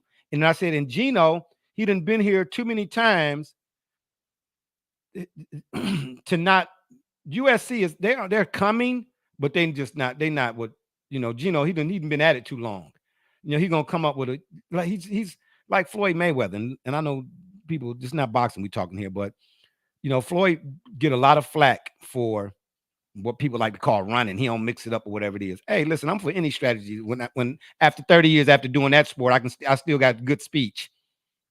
Okay, anybody that can go in there and survive that or whatever it is, Floyd was the master at figuring you out. You know what I mean? He let you go a couple rounds. He said, "Okay, now I got you." And I don't care what your style was, he figured you out. You know what I'm saying? So, yeah. And then again, you wasn't going to outwork him. So, and these ladies put in that work. That's why we seeing what we seeing. That's why we seeing what we seeing, man. The game is just played far better, man. It's a better floor game watching the ladies than it is the men, and it is the men. For real, let's be real. You turn the men on, you really can't even watch the first quarter or the first 8 minutes of the men's game because it's gonna be 2,700 threes missed, and the score will be 2-1. I'm just saying after 28 minutes, man, nobody trying to tune in that. You know what I'm saying? D. Runt said, I watched LSU a lot this season, and starting with Angel missing games to start, they never had the real juice to do it again. Yeah, I'm with that. So again, for them to even, but it's you still had two formidable combatants.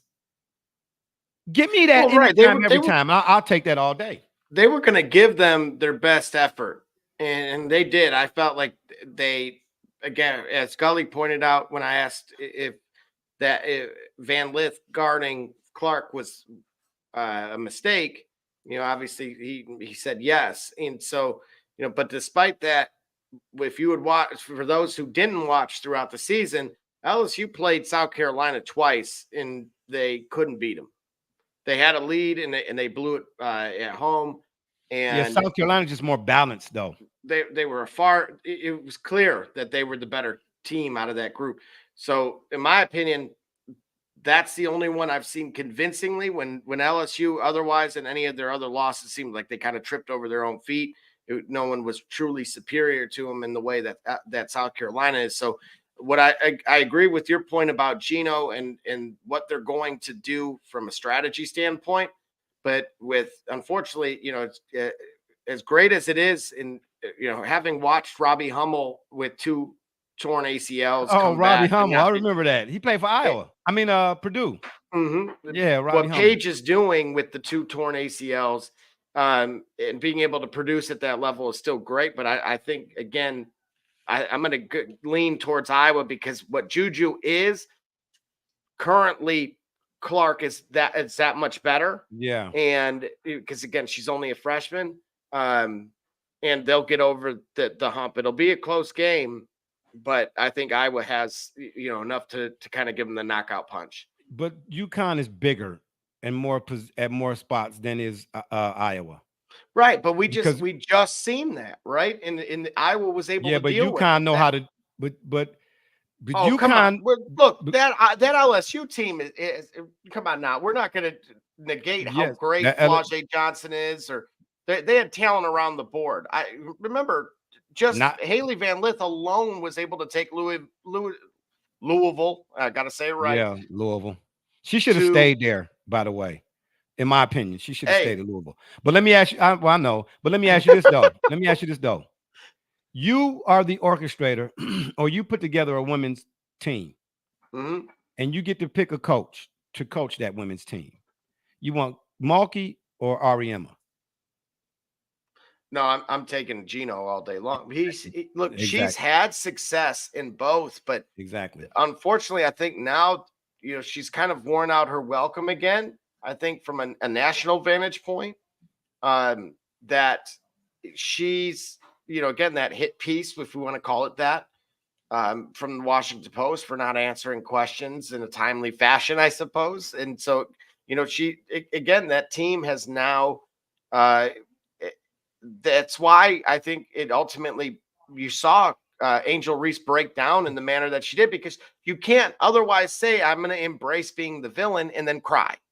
right? Yeah, I no, don't no, remember- no, no, no, no, no, no, no, no, no, no, no. You can't. You got if you're gonna dish it now, you gotta take it. You know, Right. to me, And I'm like, hey, she had the crown. And look, I love that for them. I don't want them to lose that edge. If that's who you are, embrace it. But yeah. that's it. But you You got to got to take what be come with it. that. Yeah, you got to take what come with it. I mean, you know, I'm saying in my post game presser, yeah, I talked smack and we took this one, but trust and believe. Well, if I was coming back for another year, I'd be like, oh, you trust and believe. I'm gonna be. Listen, Double J, I'm gonna let you answer that. But did you see the? Did I put in the Discord the Ray Lewis, Eddie Jones? I'm not Eddie Jones, Eddie George rivalry. Yes, you did. That's what's missing. And this is what the women's game is doing. Because when I talk about quality, that competitiveness. Hello, Adam Silver, NBA All-Star game. Ray Lewis said that offseason, when I was putting in the work, he said, I wasn't thinking about nothing else, nobody. I wasn't thinking about the Browns. I'm just throwing that in. I wasn't thinking about nothing, and I wasn't thinking about nothing, and nobody. I wasn't thinking about the Super Bowl. He said, all I could think about was Eddie George. And that, bruh, that's what I'm talking about. If I'm coming back the next year, oh yeah. And you, Caitlin Clark, and you, I talk smack.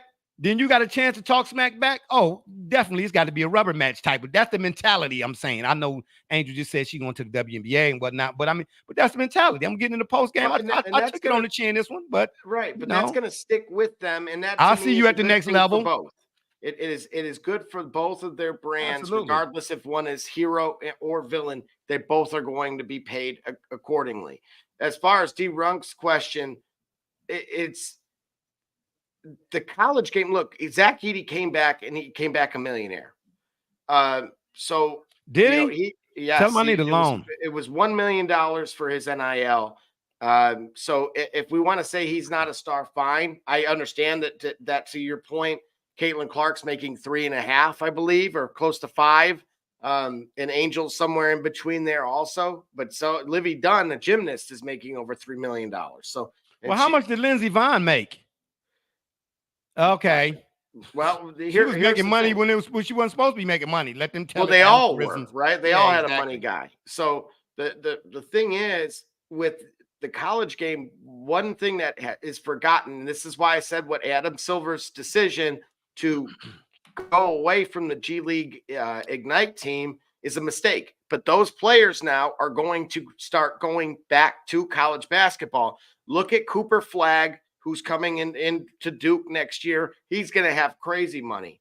You look at the star power is there. Matter of fact, the G League Cold Hearts team, Purdue just got Kanan Catchings coming from them as well. So the stars are there.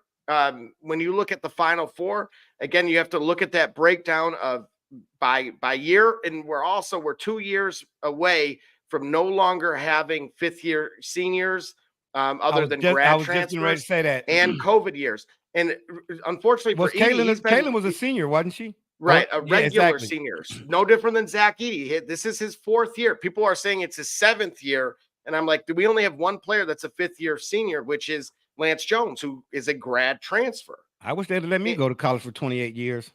And so, unfortunately, these kids are being really kind of condemned for actually sticking it out for the 4 years, when in reality, development is so important. You got to remember, Zach Edey himself only started playing basketball as a sophomore in high school, and then went to IMG as a junior and a senior, playing behind the first gentleman's first name is Mark.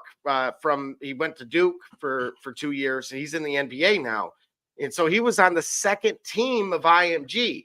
He was a 3-star player. So what he became with his footwork and being able to go over the left shoulder is really a testament to why kids need to develop.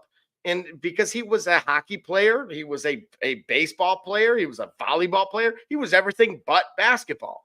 And so to sit there and say he camps in the lane and he's only tall is absolutely asinine. It really reiterates what you're pointing out, host, that people don't actually watch. Because if you would have seen this kid 3 years ago when he could barely get on the floor when we had Matt Harms and Travion Williams, it was because he could barely catch the ball. Yeah, but I'm gonna say this, and I've been saying this too, though. And then we're gonna make our final picks, then we're gonna move on. Edie has to put more time in on his footwork. Not comparing them in terms of the player. The way he spun off of Estrada with 2 arms in his back, which is a foul in itself. Yes, but this is what I'm saying too. Dude, remember, I'm not this saying is 4 that. years. He's been a basketball player for really 5 years. Okay, look on the other side of the guy at North Carolina State. The big Escalade? boy. I told you about Escalade. Excuse me. What all I'm looking at is the footwork. He said, D-Ronk said, just being on social media, I've seen so many random giraffes on IMG bench that I just ignore them until they became Zach Edey. Oh, D-Ronk. Oh my God. Yeah. Okay. Let's make our picks. And I told you about Escalade. But I'm just saying, tape. I know. If you would have seen the tape, I know it's not a surprise. NC State's here. No, I said they could make a run. They won 5 games in 5 days. I'm not surprised, but I'm talking about this guy's footwork in and around the post. It's already NBA ready. I don't know if he's going. I don't know I don't know if he's a sophomore. I don't know if he's a kindergartner. I don't know what he is. Oh, Escalade? Escalade. Oh, he's senior. Okay, well, all right, yeah. He was getting love from Joker too. Okay, yep. Yeah, because Joker he can really have to start dealing with that guy because Bam Adebayo ain't heavy enough.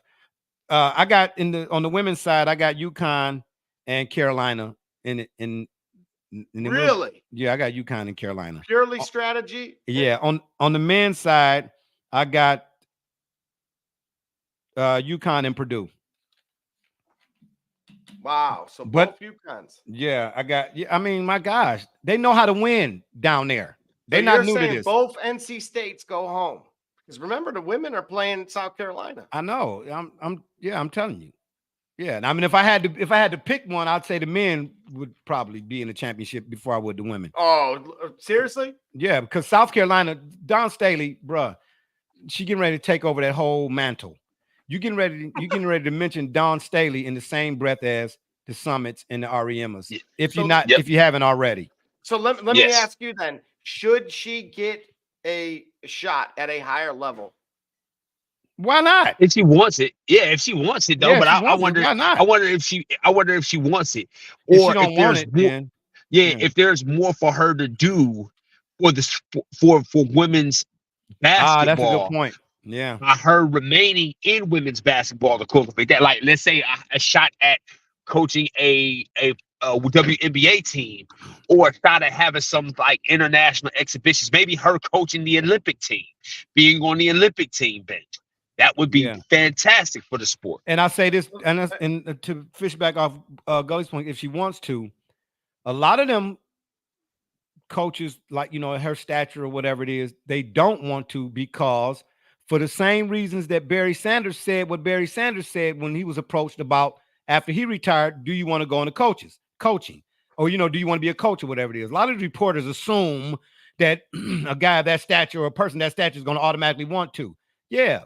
Do you want to? Like, to Gully's point is the question, because Barry Sanders flat out said, he said, listen, I think Thurman Thomas too, maybe. No, I'm not sure. But I know Barry Sanders said, he said, listen, he said, I appreciate the question. He said, but being a great player does not automatically transfer to being a great coach. How many times have we seen Jeffrey Jordan? Yeah. Oh, yeah. Magic Johnson as Phil Jackson as an admin. Oh, anyway, I'm sorry. I just Isaiah Thomas. Yeah, Isaiah Thomas. Yeah. You know what I'm saying? Larry Bird probably had, in my life that I can recall, had a more decent amount of success. But yeah, they don't at being a great player that became a great coach. See, some average players don't like the adage goes. I think I heard it that I remember it first from Jeff Van Gundy. Those who can't do, teach. Yeah, yeah. D-Ronk weighing in again. He said Dawn Staley could truly coach an NBA team, and I really believe that. Listen, but I'm with you on that all day, every day. Dawn Staley, the head coach of the Detroit Pistons. Watch out now. But I mean, but you brought up a good point though, Gully. Would she want to? You know what I mean? She probably don't want to because she feel like, she got more to do, in terms of the women's game. You know what I mean? But it's there. Yes. I'm definitely onto the women's game. But I'll say this lastly before we move on to the rest of our stuff here. Excuse me. After watching both those games, clearly the women's game is not only more fundamental from a style of play or in terms of style of play, but far more visually pleasing as opposed to the monotonous style of the men, especially the NBA. Okay, let's move on. See, I think there has to be a distinction because what do you mean? I just distinctified it. Because I won't have a harder time putting the men's college basketball game at the same level as the NBA. I'm talking about style of play. Well, listen, but you have a hard style of play. You have a hard time putting your shoes on the right feet. So I mean, what you saying? Have a hard time. Listen, you have a hard time. Remember to take your Metamucil. All right, so don't give me that. Listen. I'm not denying that. That ain't no slight. I'll be the first one to listen. You know my line. You said that like you don't know my line, but because you got an alarm clock that with a pill dispenser. All right, every morning at 6:45. I do. You're not hurting my feelings because everything you're saying is true. If it's true, I'm not going to deny it. I'm not going to argue against it. You know my line. You said what you just said like you don't know my line. But since you act like you don't know my line, let me tell you, because I ain't lying. The mind, in terms of the mind, okay, like the transmission on the 68 Buick that's been sitting in the garage too long. Y'all know the rest. I'm just saying. Can we move on, please? Thank you very much. I'm just saying. This guy right here, can't even put his shoes on the right feet. Anywho. All right, we just got a few more other items. Let's talk a little bit of NFL. Double J, you ready to throw that graph up for me? Oh, wait, D-Run, he went in again. He said, one more thing I hate. When people say women's not dunking is the reason WNBA is mid, because it's not that. It's probably 10 dunks we see in NBA season that actually excites us. Yeah. Absolutely, boy. D-Run, man, where you been, man? Yeah, right. Absolutely. Double J, you want to throw that up, or do I need to throw it up? No, I got it. Okay. Yeah, throw that up for me. There we go. Okay. The NFL Films put out their top 10 NFL quarterbacks list, right? I'm calling the slinging Sammy Balls. If you don't know who Sammy Ball was, he played for the Washington Commanders, but they weren't called that when he played. And they called him slinging Sammy Ball because when he slung it, he slung it. Look at this list here. Obviously, Pat Mahomes is 1, Lamar Jackson is 2, Dak 3, Russell Wilson is 4, CJ Stroud is 5, Tua Tagovailoa is 6, Kyler Murray, when healthy, they say, is at 7, 8 is Josh Allen, 9 is Jordan Love, 10 is Joe Burrow when healthy. Oh, let me say this too, right quick, by the way. The Texans just got Stephon Diggs. Mm-hmm. If he don't cry or start crying in when things start going left, boy, this is what I mean by making moves. No, don't hang on no seconds. No. I'm gonna say don't be surprised if Quandre does not join them. Okay. Quandre does not join who? The Texans? Yep. They still got enough to beat the Browns. When you add him, and honestly, again, remember we talked about strategy with the team. You have Stroud on a rookie contract, so you can add all of the, get all the shiny things around him. I know it, and that's that dude. If there is one quarterback that has proven to me, Mahomes as well, I suppose, but he made star receivers. He had Tank Dell was going off. Nico Collins was going off. Absolutely. You didn't need big name receivers. He was making them all look like superstars. Joe Burrow made it to a Super Bowl in his second season, healthy, of course, in his second season as a starter. Yeah, D-Runk said Joe Burrow, when healthy, being outside the top 5 is actually depressing.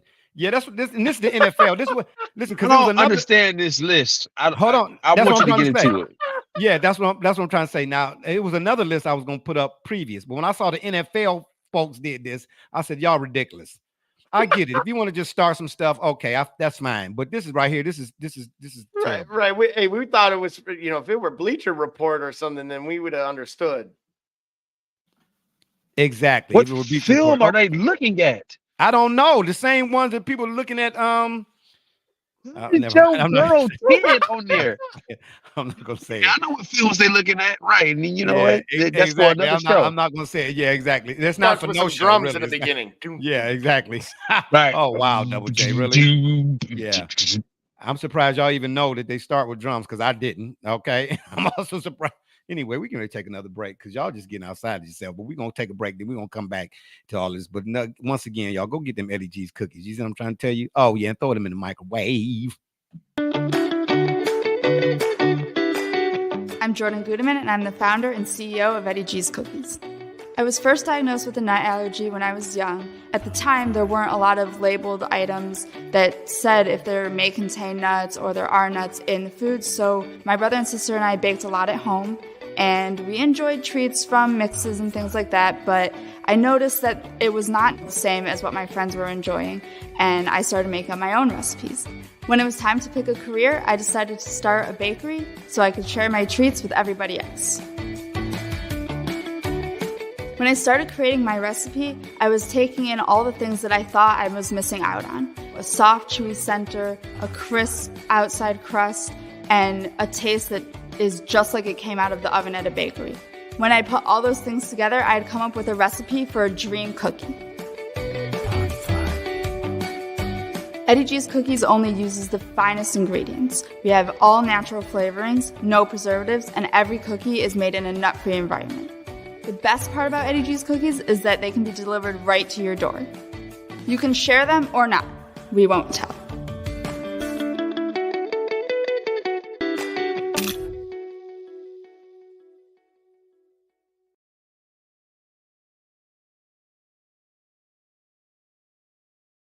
That's right. Get your Eddie G's Cookies. Y'all know the line when y'all going the way to grandma's house. Listen to me. On the way to grandma's.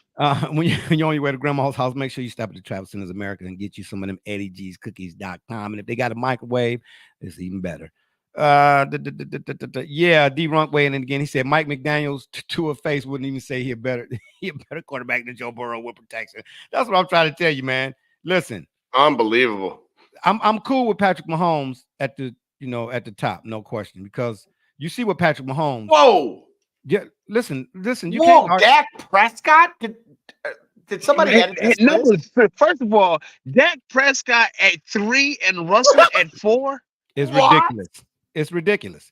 Listen, here's the thing.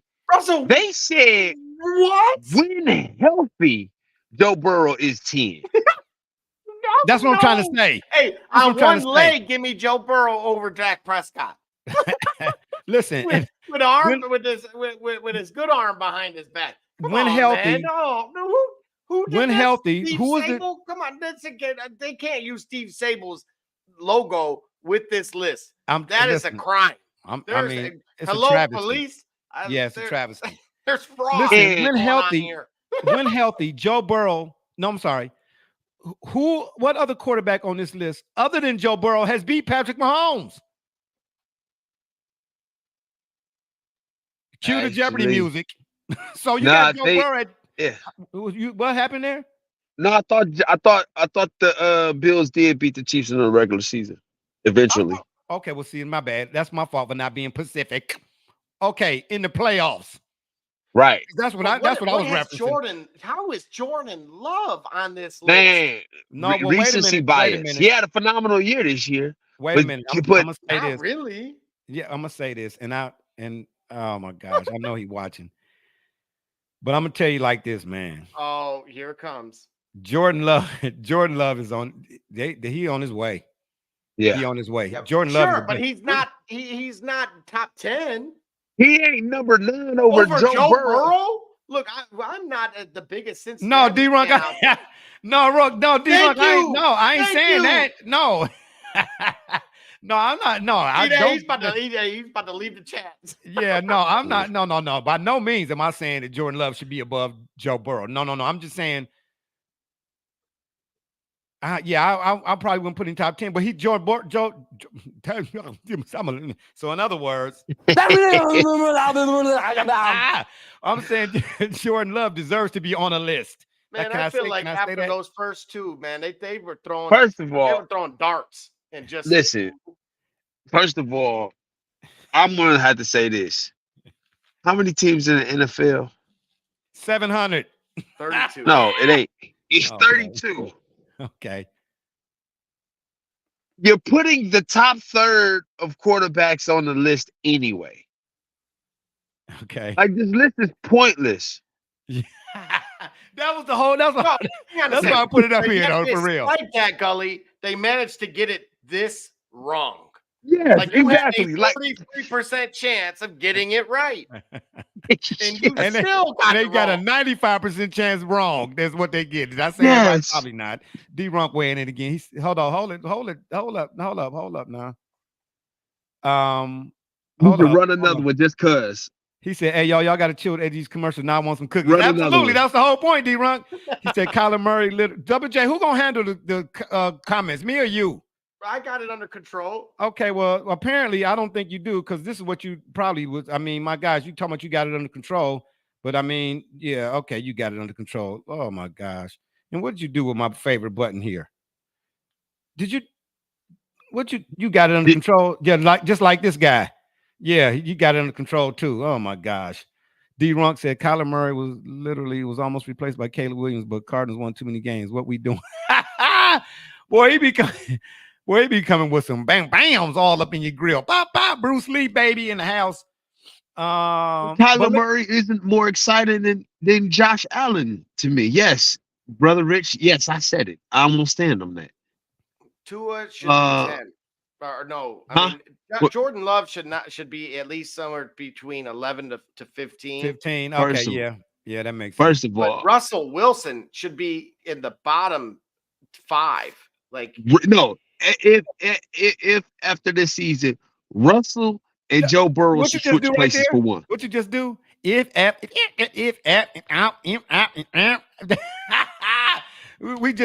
hip hop show. Yeah, we did our hip hop show already, bro.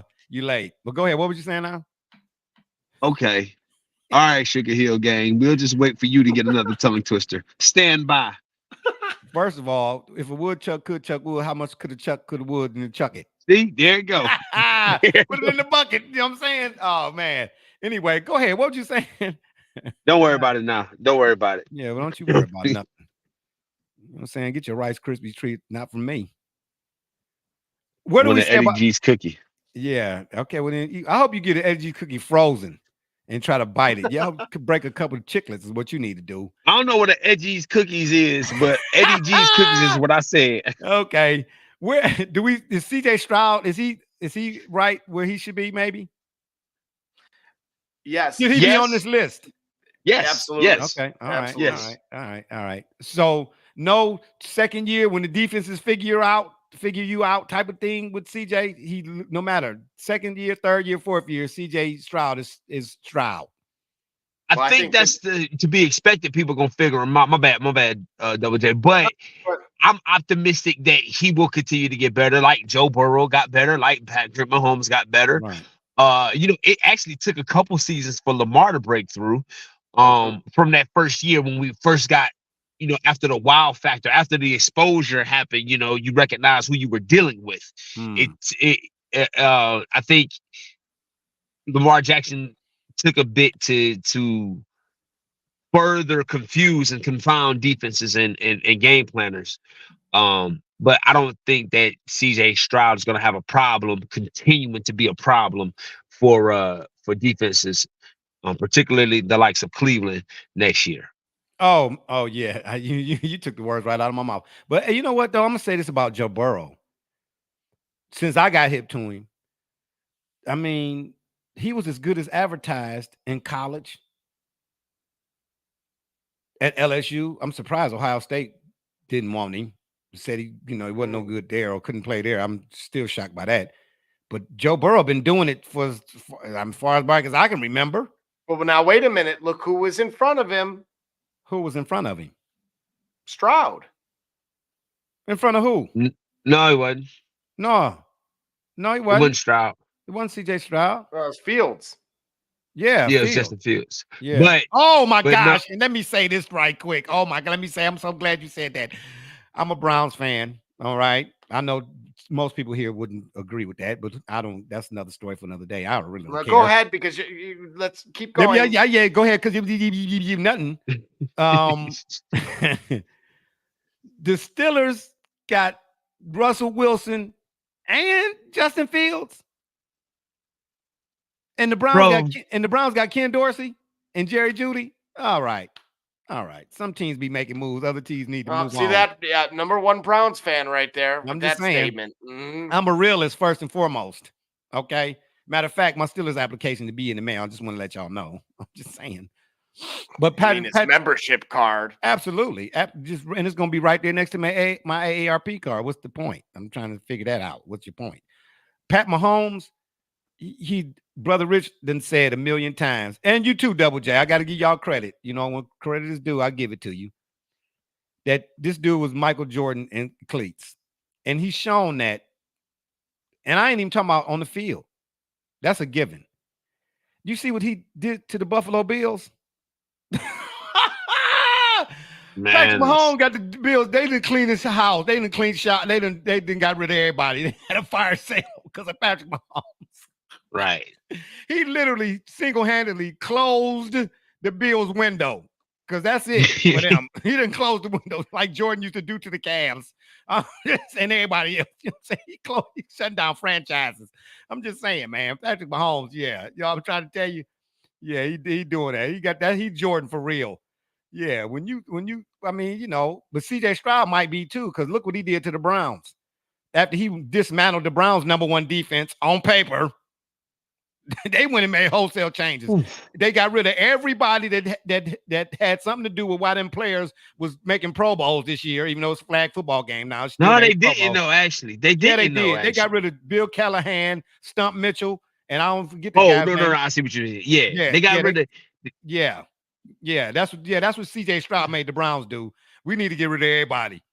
Okay, and bring in people to just and the Browns said, you know what? We can make all these moves. We're not gonna upgrade, we're just gonna same grade. And guess what? Browns fans gonna be happy with that. Yeah, all right. The Texans, on paper, if nothing else, barring injury, the Texans right now are light years ahead of the Browns. Now tell me I'm lying. Okay. Yeah. Ooh, well, it's quiet in here. A little chilly too. Let me put my coat on. Woo. Anywho, yeah, Russ shouldn't be where he at. Neither should Dak Prescott. And everybody want to, sing his praises. And Dak is he regular season phenom, playoff season flop. You know what I mean? Or should we call him Dakota Romo or Tony Prescott? But I'm just saying, I'm just saying maybe he'll be Tony better. Prescott. Maybe he'll be better. Sound like a senator. Yeah, well, that's what he'd be better at maybe in Congress, because when it comes to the playoffs, that's his Achilles heel and kryptonite. Playoffs. Yeah, exactly. Tua Tagovailoa. Should he even be on this list? Well, I mean, you had to put a third of the league on the list, so why not him? Okay. Who's on this list that shouldn't be, and who's not on this list that should be? I think that Prescott, I don't think he should be off the list, but like I said before, I think at the very least he and Joe Burrow should be on different places. But he would be the one quarterback that I would perhaps make an argument for removing from the list. Who? Say that again. Who would be? Who would you make an argument? Dak would be on the bubble for me. What about Russell Kirk Cousins should be on the list. Nah.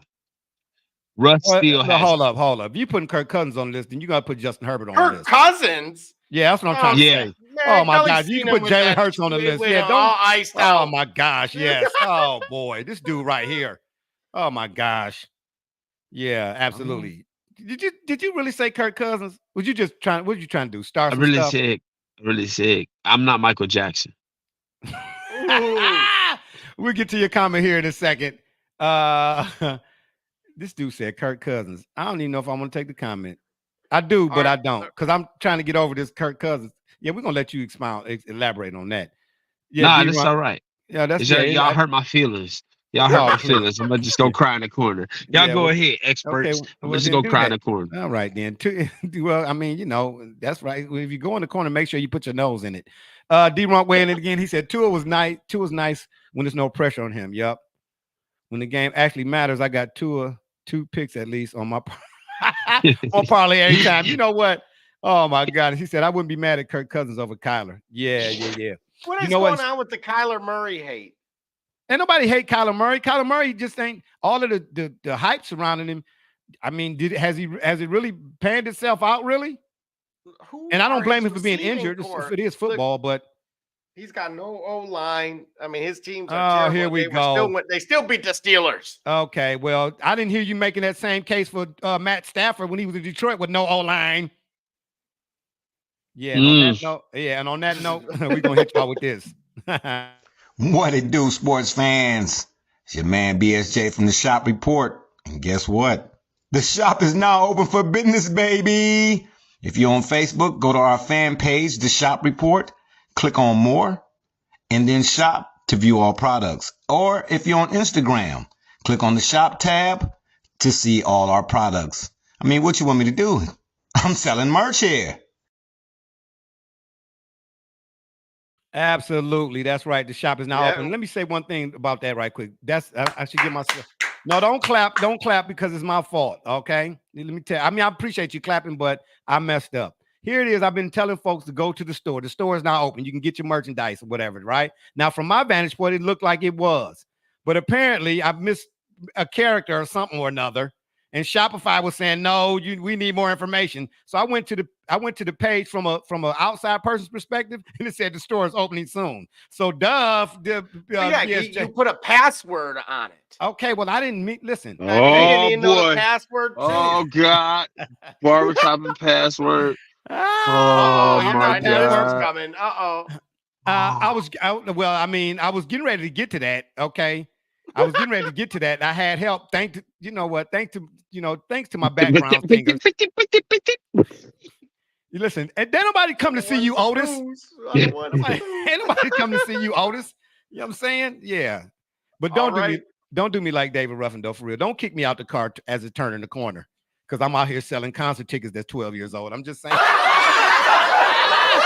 I'm just saying. Yeah, but no, yeah, the store is now officially open thanks to, my crew over there up on the side of Michigan right there. What'd you do with the list? Double J, put the list back up. What are you doing here? Well, we got the list of the top 50, and this is the criteria. They finally gave us a list with an actual criteria.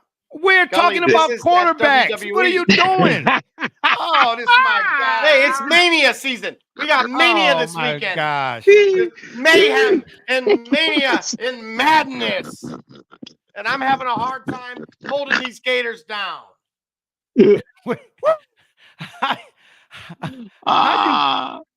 So we're just not going to finish. We're not going to finish the top 10 quarterback. No, because it is done. Because that's done. That list was trash. Okay, but don't. Oh wow! I thought we were supposed to segue into it. You know what I'm saying? This bam! This guy just, you know what I'm saying? I mean, it was one of them from the top row. Yeah. I don't care about none of that until I see Roman Reigns and The Rock throw down. That's it. That's all I want to see. Oh, and Bianca Belair. Oh, did I say that? I thought my mic was muted. Sorry. I'm just saying. Okay. Hey, it might be snow on the roof, but it's still fire in the furnace. I'm just want to let y'all know something. Okay, then. Oh, I was supposed. Oh, okay. Anyway, it's a family show. Sorry about that. What we got here? Yeah.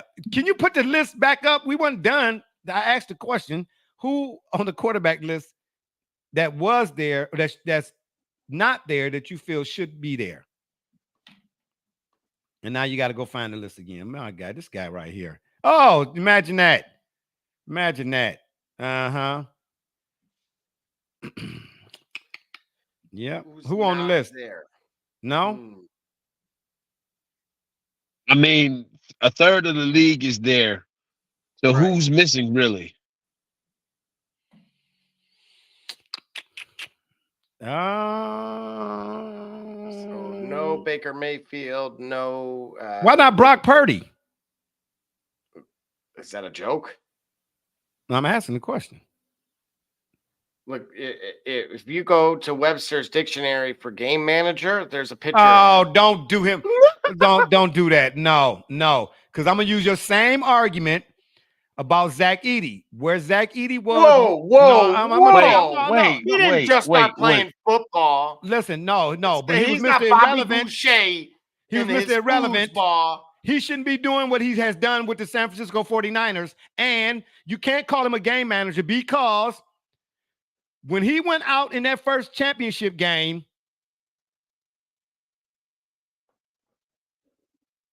do I need to finish? Do I need to finish that? You shouldn't have started, but go ahead so we can be over with it. What you mean? Okay, so no, don't listen. Listen. All right, so Brock Purdy. So see, here's what I'm saying. You gave me the rundown about in the last segment. You gave me the rundown about clarifying, specifying, and specificity and qualitative equations. You ain't let me finish. You ain't let me finish. Yeah, I know. Sounds familiar, ain't it? Yeah, okay. So Okay, so you did that on purpose, Aries. Okay, that's we doing stuff on purpose, Aries now. Yeah, right. Mama says that football is yes. Well, I don't know who that is. You know what I'm saying? Bobby Boucher's mother said that. Yeah, okay. Well, Bobby Boucher's mother also was, hitting people with breaking ankles. Okay, James Conn. I'm just saying, I mean, nobody trusts her really anyway. You know what I'm saying? She didn't want to let Bobby have a girlfriend. Okay, he was 38 years old. Anyway, we ain't really talk about Bobby. You know what I'm saying? Don't be talking about my mama. All I'm saying to you is, if you think Brock Purdy is a game manager, I mean, really, that's what we're doing here? Yes, I think Brock Purdy is a game manager in the way Cam Newton described what a game manager is. And describe it for me. Because I'm finna crack your descriptionaries. Yeah, ooh la la gaga, exactly. I'm finna crack your descriptionaries. Go ahead and describe it to me, Cam Newton. So, a game manager. Newton, more like it. So you mean to tell me Brock Purdy has a way of putting the game and putting this team on his back to make clutch plays in the way that Patrick Mahomes is? Nah, don't try to mix it in with Patrick Mahomes in comparison. Because that's an exception. Because Patrick Mahomes and Lamar Jackson are don't tell me you gonna get it's my definition. You're gonna tell me no. No, I'm telling you your definition. No. I'm telling you to your definition. Game managers, game manager isn't an insult. Brock Purdy is capable of preserving what a game manager is. How we go from describing what a game manager is to you telling me what Patrick Mahomes is? A quarterback that now we're talking about what a quarterback. We're talking about a game manager.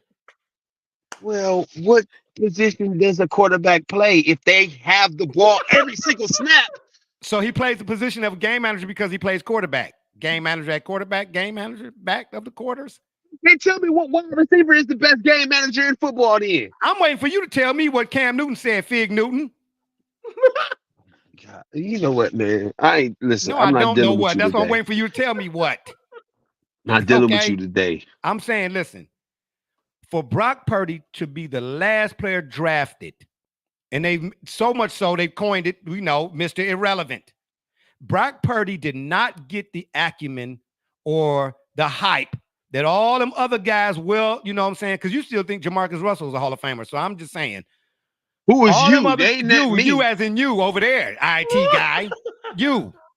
So Brock Purdy did not get none of the nothing. Nobody knew who he was. For him to miss time with the 49ers, even with all the pieces that they have, they did not look the same without him. And then to get back to that same point, it took a Michael Jordan to beat a Karl Malone and a John Stockton and a Charles Barkley and a Sean Kemp and a Terry Porter and you get where I'm going with this? No, I don't, because Michael Jordan played and look what happened.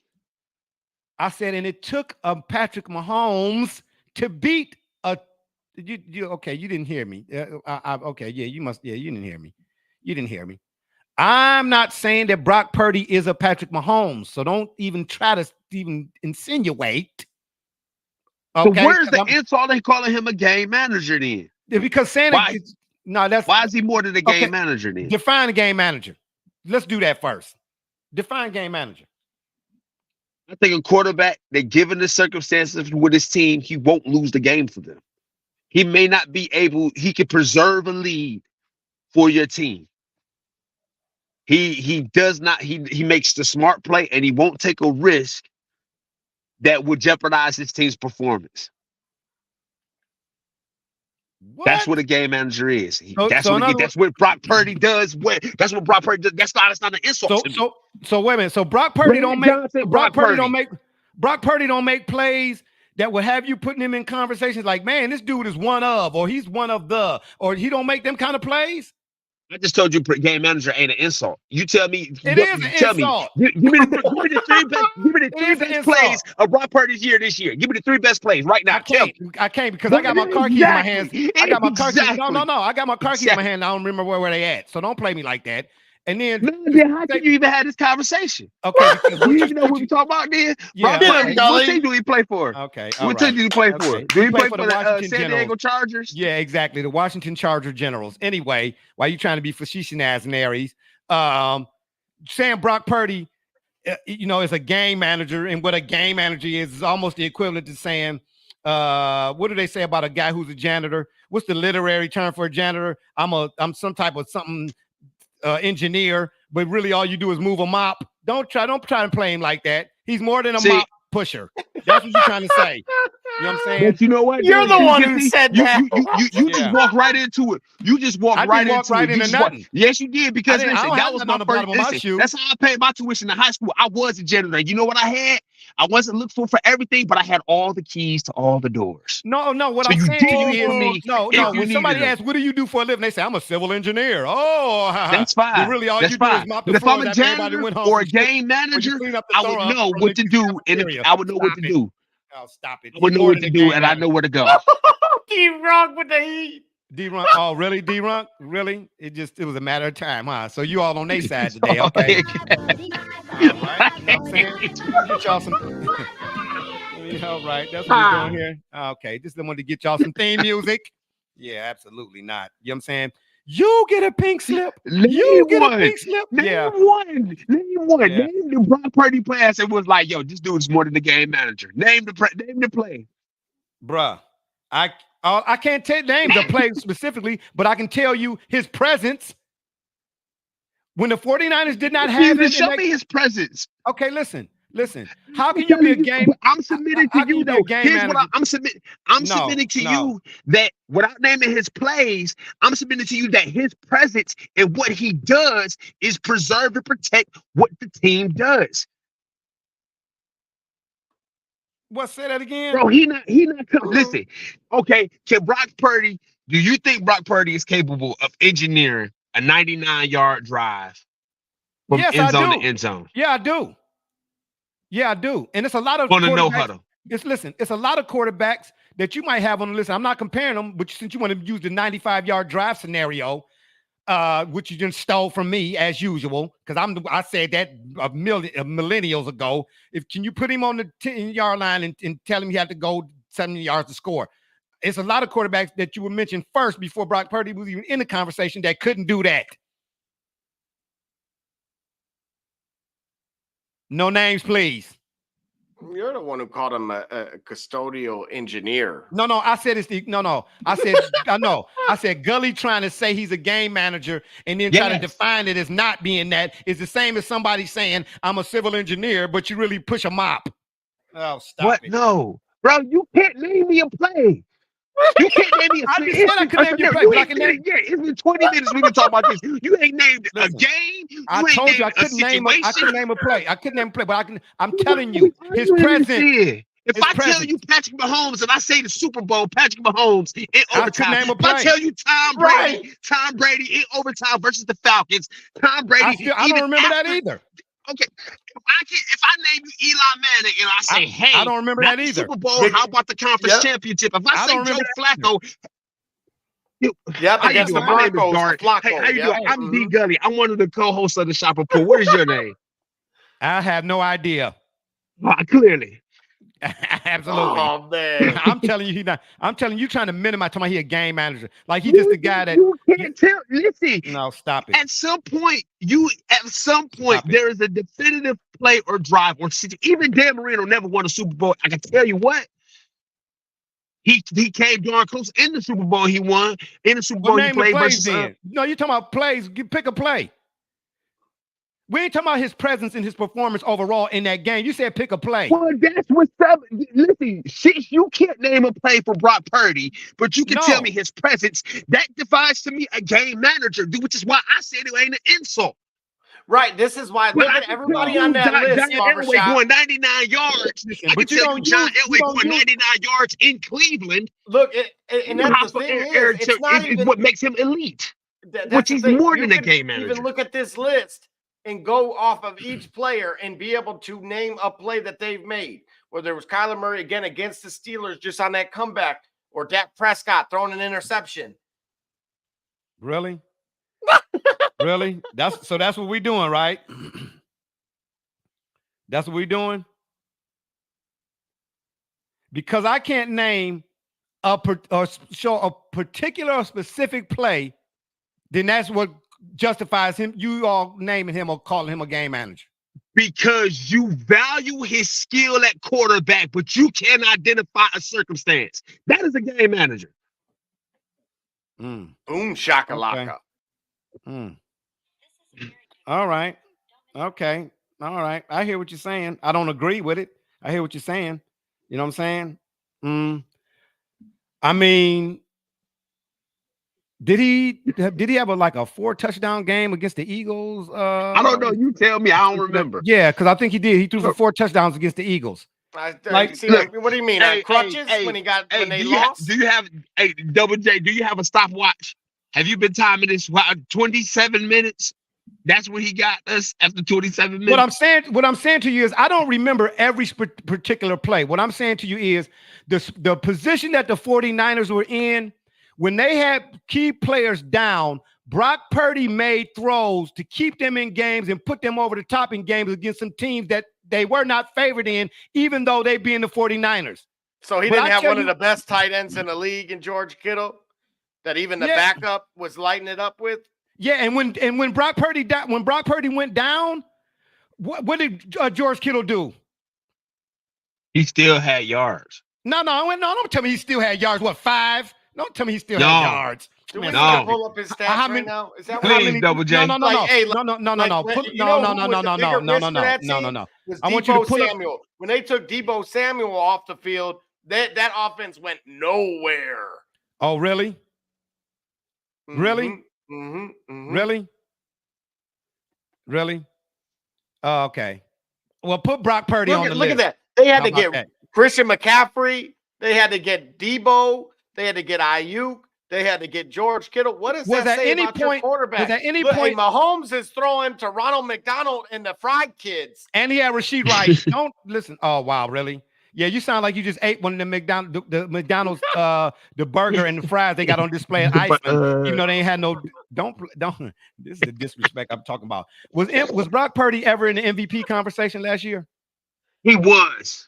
And why is that? Was anybody taking that seriously? No. I'm asking you. They don't put game managers in. They don't put game managers in MVP conversation. How don't they? Because you really sure about that? Okay, what other game manager could you call a game manager and he was in MVP conversation? Well, at NFL quarterback position. Cousins. Kirk Cousins is well. Thank you. Kirk Cousins is well more than a. Kirk Cousins is well more than a game manager. I want the my buddy. Please give us the my buddy. Listen. Kirk Cousins is not a game manager to me. He's better than a game manager. He was that when he was at Washington. Ask the Browns. But you got specifics and you got scenarios. But you got, yeah. Believe it. Yeah. You know what I'm saying? You brought up the problem. He couldn't remember nothing. Right off the dome, he was like, ask the Browns. Exactly. Yeah, I can tell you about them. Absolutely. I can tell you about them. I can never forget about the drive, San Francisco didn't play Cleveland? And the fumble. Absolutely. You mean tell me San Francisco didn't play Cleveland? Yeah, San Francisco played Cleveland in 1989 when Frank Benefield and Hanford Dixon. No, they beat Jerry Rice. No. Yeah, the Browns beat the 49ers. I don't want your memories in black and white. I don't want your memories in black and white. I want the ones in Technicolor. First of all, my team. So when the Browns played the 49ers, now the only out you get, because I can't remember, I didn't know if Brock Purdy was injured that year. Well, what you mean? You can't bring it up if you don't. What you mean? I remember. Stop it. This is the free space on bingo I'm giving you. Double J, please tell me. Was Brock Purdy the starter when the Browns played the 49ers this season? Well, no. Y'all got all the memory. Y'all got how many gigs of RAM do you have? I believe so. Look it up. He sure was. Stop it. Come on, let's find out. Cause see, if I leave off the screen, then I leave off the app because I'm on the phone. Please, somebody tell me when the Browns right here for you. I already got it right here. October 15th, 2023. Yeah. Hey, did Brock Purdy win FedEx 2023? As they say, won the 2023 FedEx Player of the Year. Did he win that? Him and McCaffrey. No. He didn't win it. What about the game I just talked about? What game? You've been talking about all the games. You're talking about the Browns. What? The Browns and 49ers. Okay. Yeah, it's that right you somehow right remembered. For our host.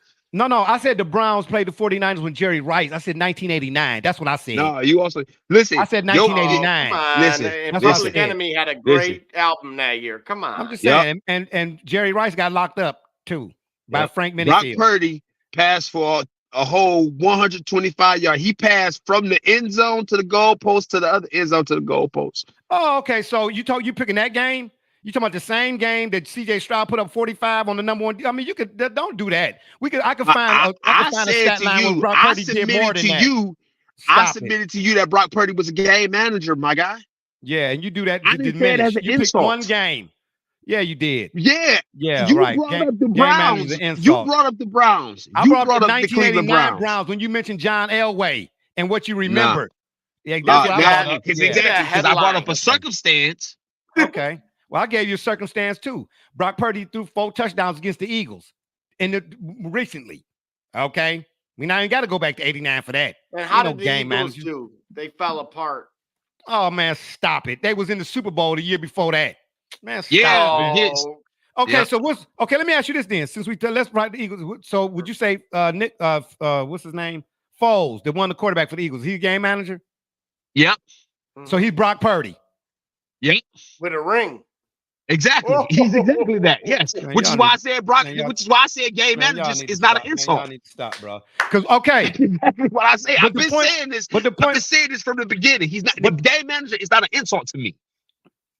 Okay, but you say it as though it is. He's a game manager. No, I don't care how you try to say it's not an insult to you, but it's insulting in the term itself. He's a game manager. It is. If you're not a game breaker, if you're not a game wrecker, someone who is going to ruin the strategy of the other team that is simply going to only play within their means, there's nothing wrong with that. That's who you are.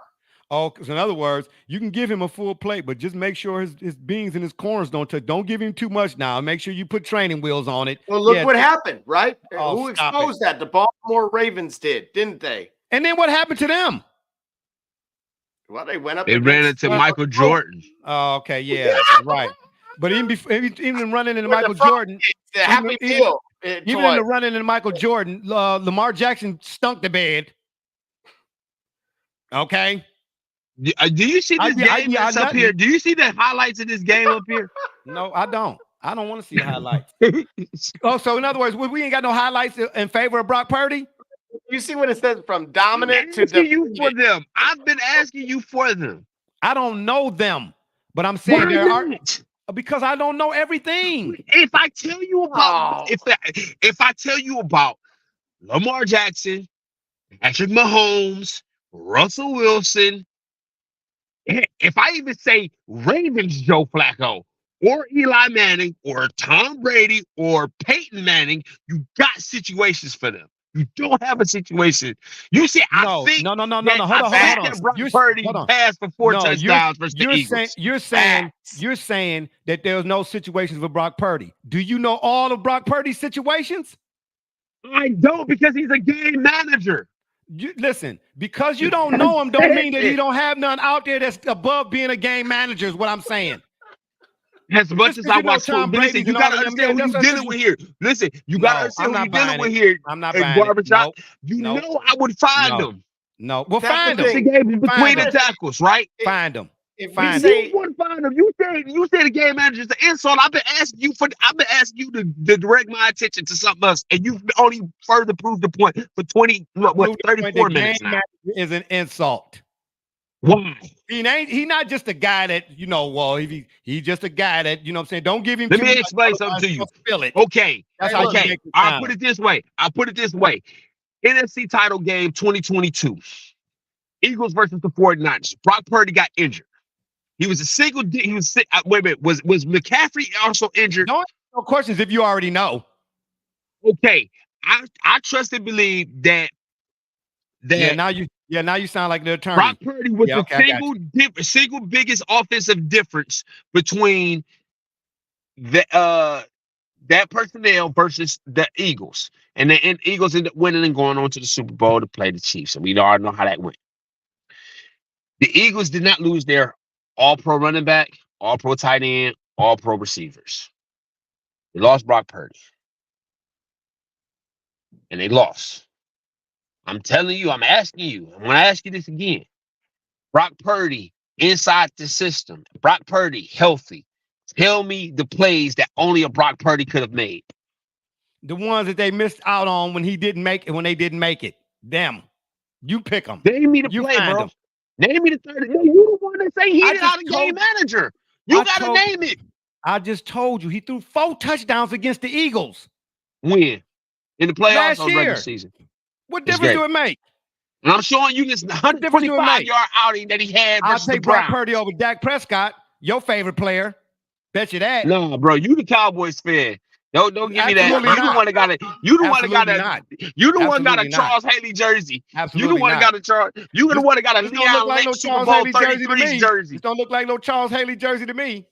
You know what I'm saying? You ain't gonna get me spending my hard on money and no paraphernalia. This look like Charles Haley to you? Absolutely not. Now wait a minute. He was just didn't you have a hat and some other things on a little? I had a Browns hat on. Listen, he got some. He got some zip-up Cowboys pajamas with the feet in them. Okay, he got some zip-up Cowboys pajamas with the feet in them. All right. Onesie, the uniform. Hey, and you got a Patrick Mahomes Kansas City Chiefs pajama set with a trapdoor in the back. How about that? Oh, hey, listen. Yeah, absolutely. You never know. Yeah, I do know. Okay, I grown it up with you in the same house. We family, remember? This is what I'm saying. This is why family. Yeah, this is exactly why. I don't come to the Thanksgiving on none of that. This is the reason why, right here. Exactly. Anyway, before we get out of here, game managers, I just want to say shout out to the taxpayers in Missouri for saying no. The Kansas City Chiefs and the Royals said they wanted. I forget the exact amount. The taxpayers voted. Like 58% said, no, we're not giving y'all no more money. Again, which leads to, if you are a private entity, stop asking for public funds, especially when you are owner of the Rams, SoFi, or Benson, may he rest, the Saints, and the Pelicans, and the Haslams. Even though I like what Haslam is doing, he's trying to bring a winner here to the, because you see the Browns right now are embroiled in moving the stadium or moving whatever. And this is another thing about some of the people in Cleveland. They're so stuck on whatever they stuck on. He's saying, I'm moving the team to Brook Park, not Brazil. But the people here, the powers that be, they trying to make it seem like he's trying to move the team again to Baltimore again or something or another. And they're, oh my gosh, this is really ugly. This is really, really ugly. What do we, oh my, okay, you know what? That's it. That's it. That's it. This is, why we got to keep, what, oh, okay. All right, go ahead. Go ahead, have your moment. What is it you want to say? Oh my God! What is it you want to say? Oh, here we go. We got the list of superstars. He just brought it up. We got historical significance, championships, popularity. All right. Needle mover in terms of ratings, ticket sales. Okay. How long they were active, pay-per-view appearances, and skills in ring. The mic, charisma. You my mic. You my mic, man. Mute your own mic. Mute your own mic. Oh, and then lastly, before we get out of here, I don't know what's WW Day. WW Day is on this today. We got Mania this weekend. We got to go through this list. Oh, what? Hey, Oh my Double J, do you have we time? No, we don't. Do you have time tomorrow or Friday, Double J? Yes. Let's get on it. Okay, let's get on it. Yeah. We got to do a special broadcast for this. Okay, Yes. I've got time tomorrow, Friday. Please, let us do that. Let's do it tomorrow. Let's do it tomorrow. Yeah, please do. Cool, and I'll let we can run let my one. daughter know she can join in with you all. Yes, yeah, absolutely, for sure. Last thing I want to say before we get out of here: the price for the NCAA's antitrust reckoning could be an unprecedented $5 billion. The NCAA as an entity is done. I'm just saying. And on that note, I leave you without a quote. It's been fun, but we got to run. Don't forget to check us out every Wednesday at 8 on the PM side right here on the yard. Excuse me. Or y'all can check us out on Facebook, Twitter, Instagram, the shop's fan page, and of course, YouTube. Make sure when y'all over at the tube, y'all hit that subscribe button. Please subscribe to the page or to the YouTube channel, should I say that. We'd be much obliged. And if that don't work, y'all can Google it. One last time before we do get out of here, is when you send y'all give y'all a little reminder. Not saying give you a little reminder. The shop is now open for business. Please, if you would help us out to purchase a little bit of merchandise. One more. What it do, sports fans? It's your man BSJ from the Shop Report. And guess what? The shop is now open for business, baby. If you're on Facebook, go to our fan page, The Shop Report, click on more, and then shop to view all products. Or if you're on Instagram, click on the shop tab to see all our products. I mean, what you want me to do? I'm selling merch here.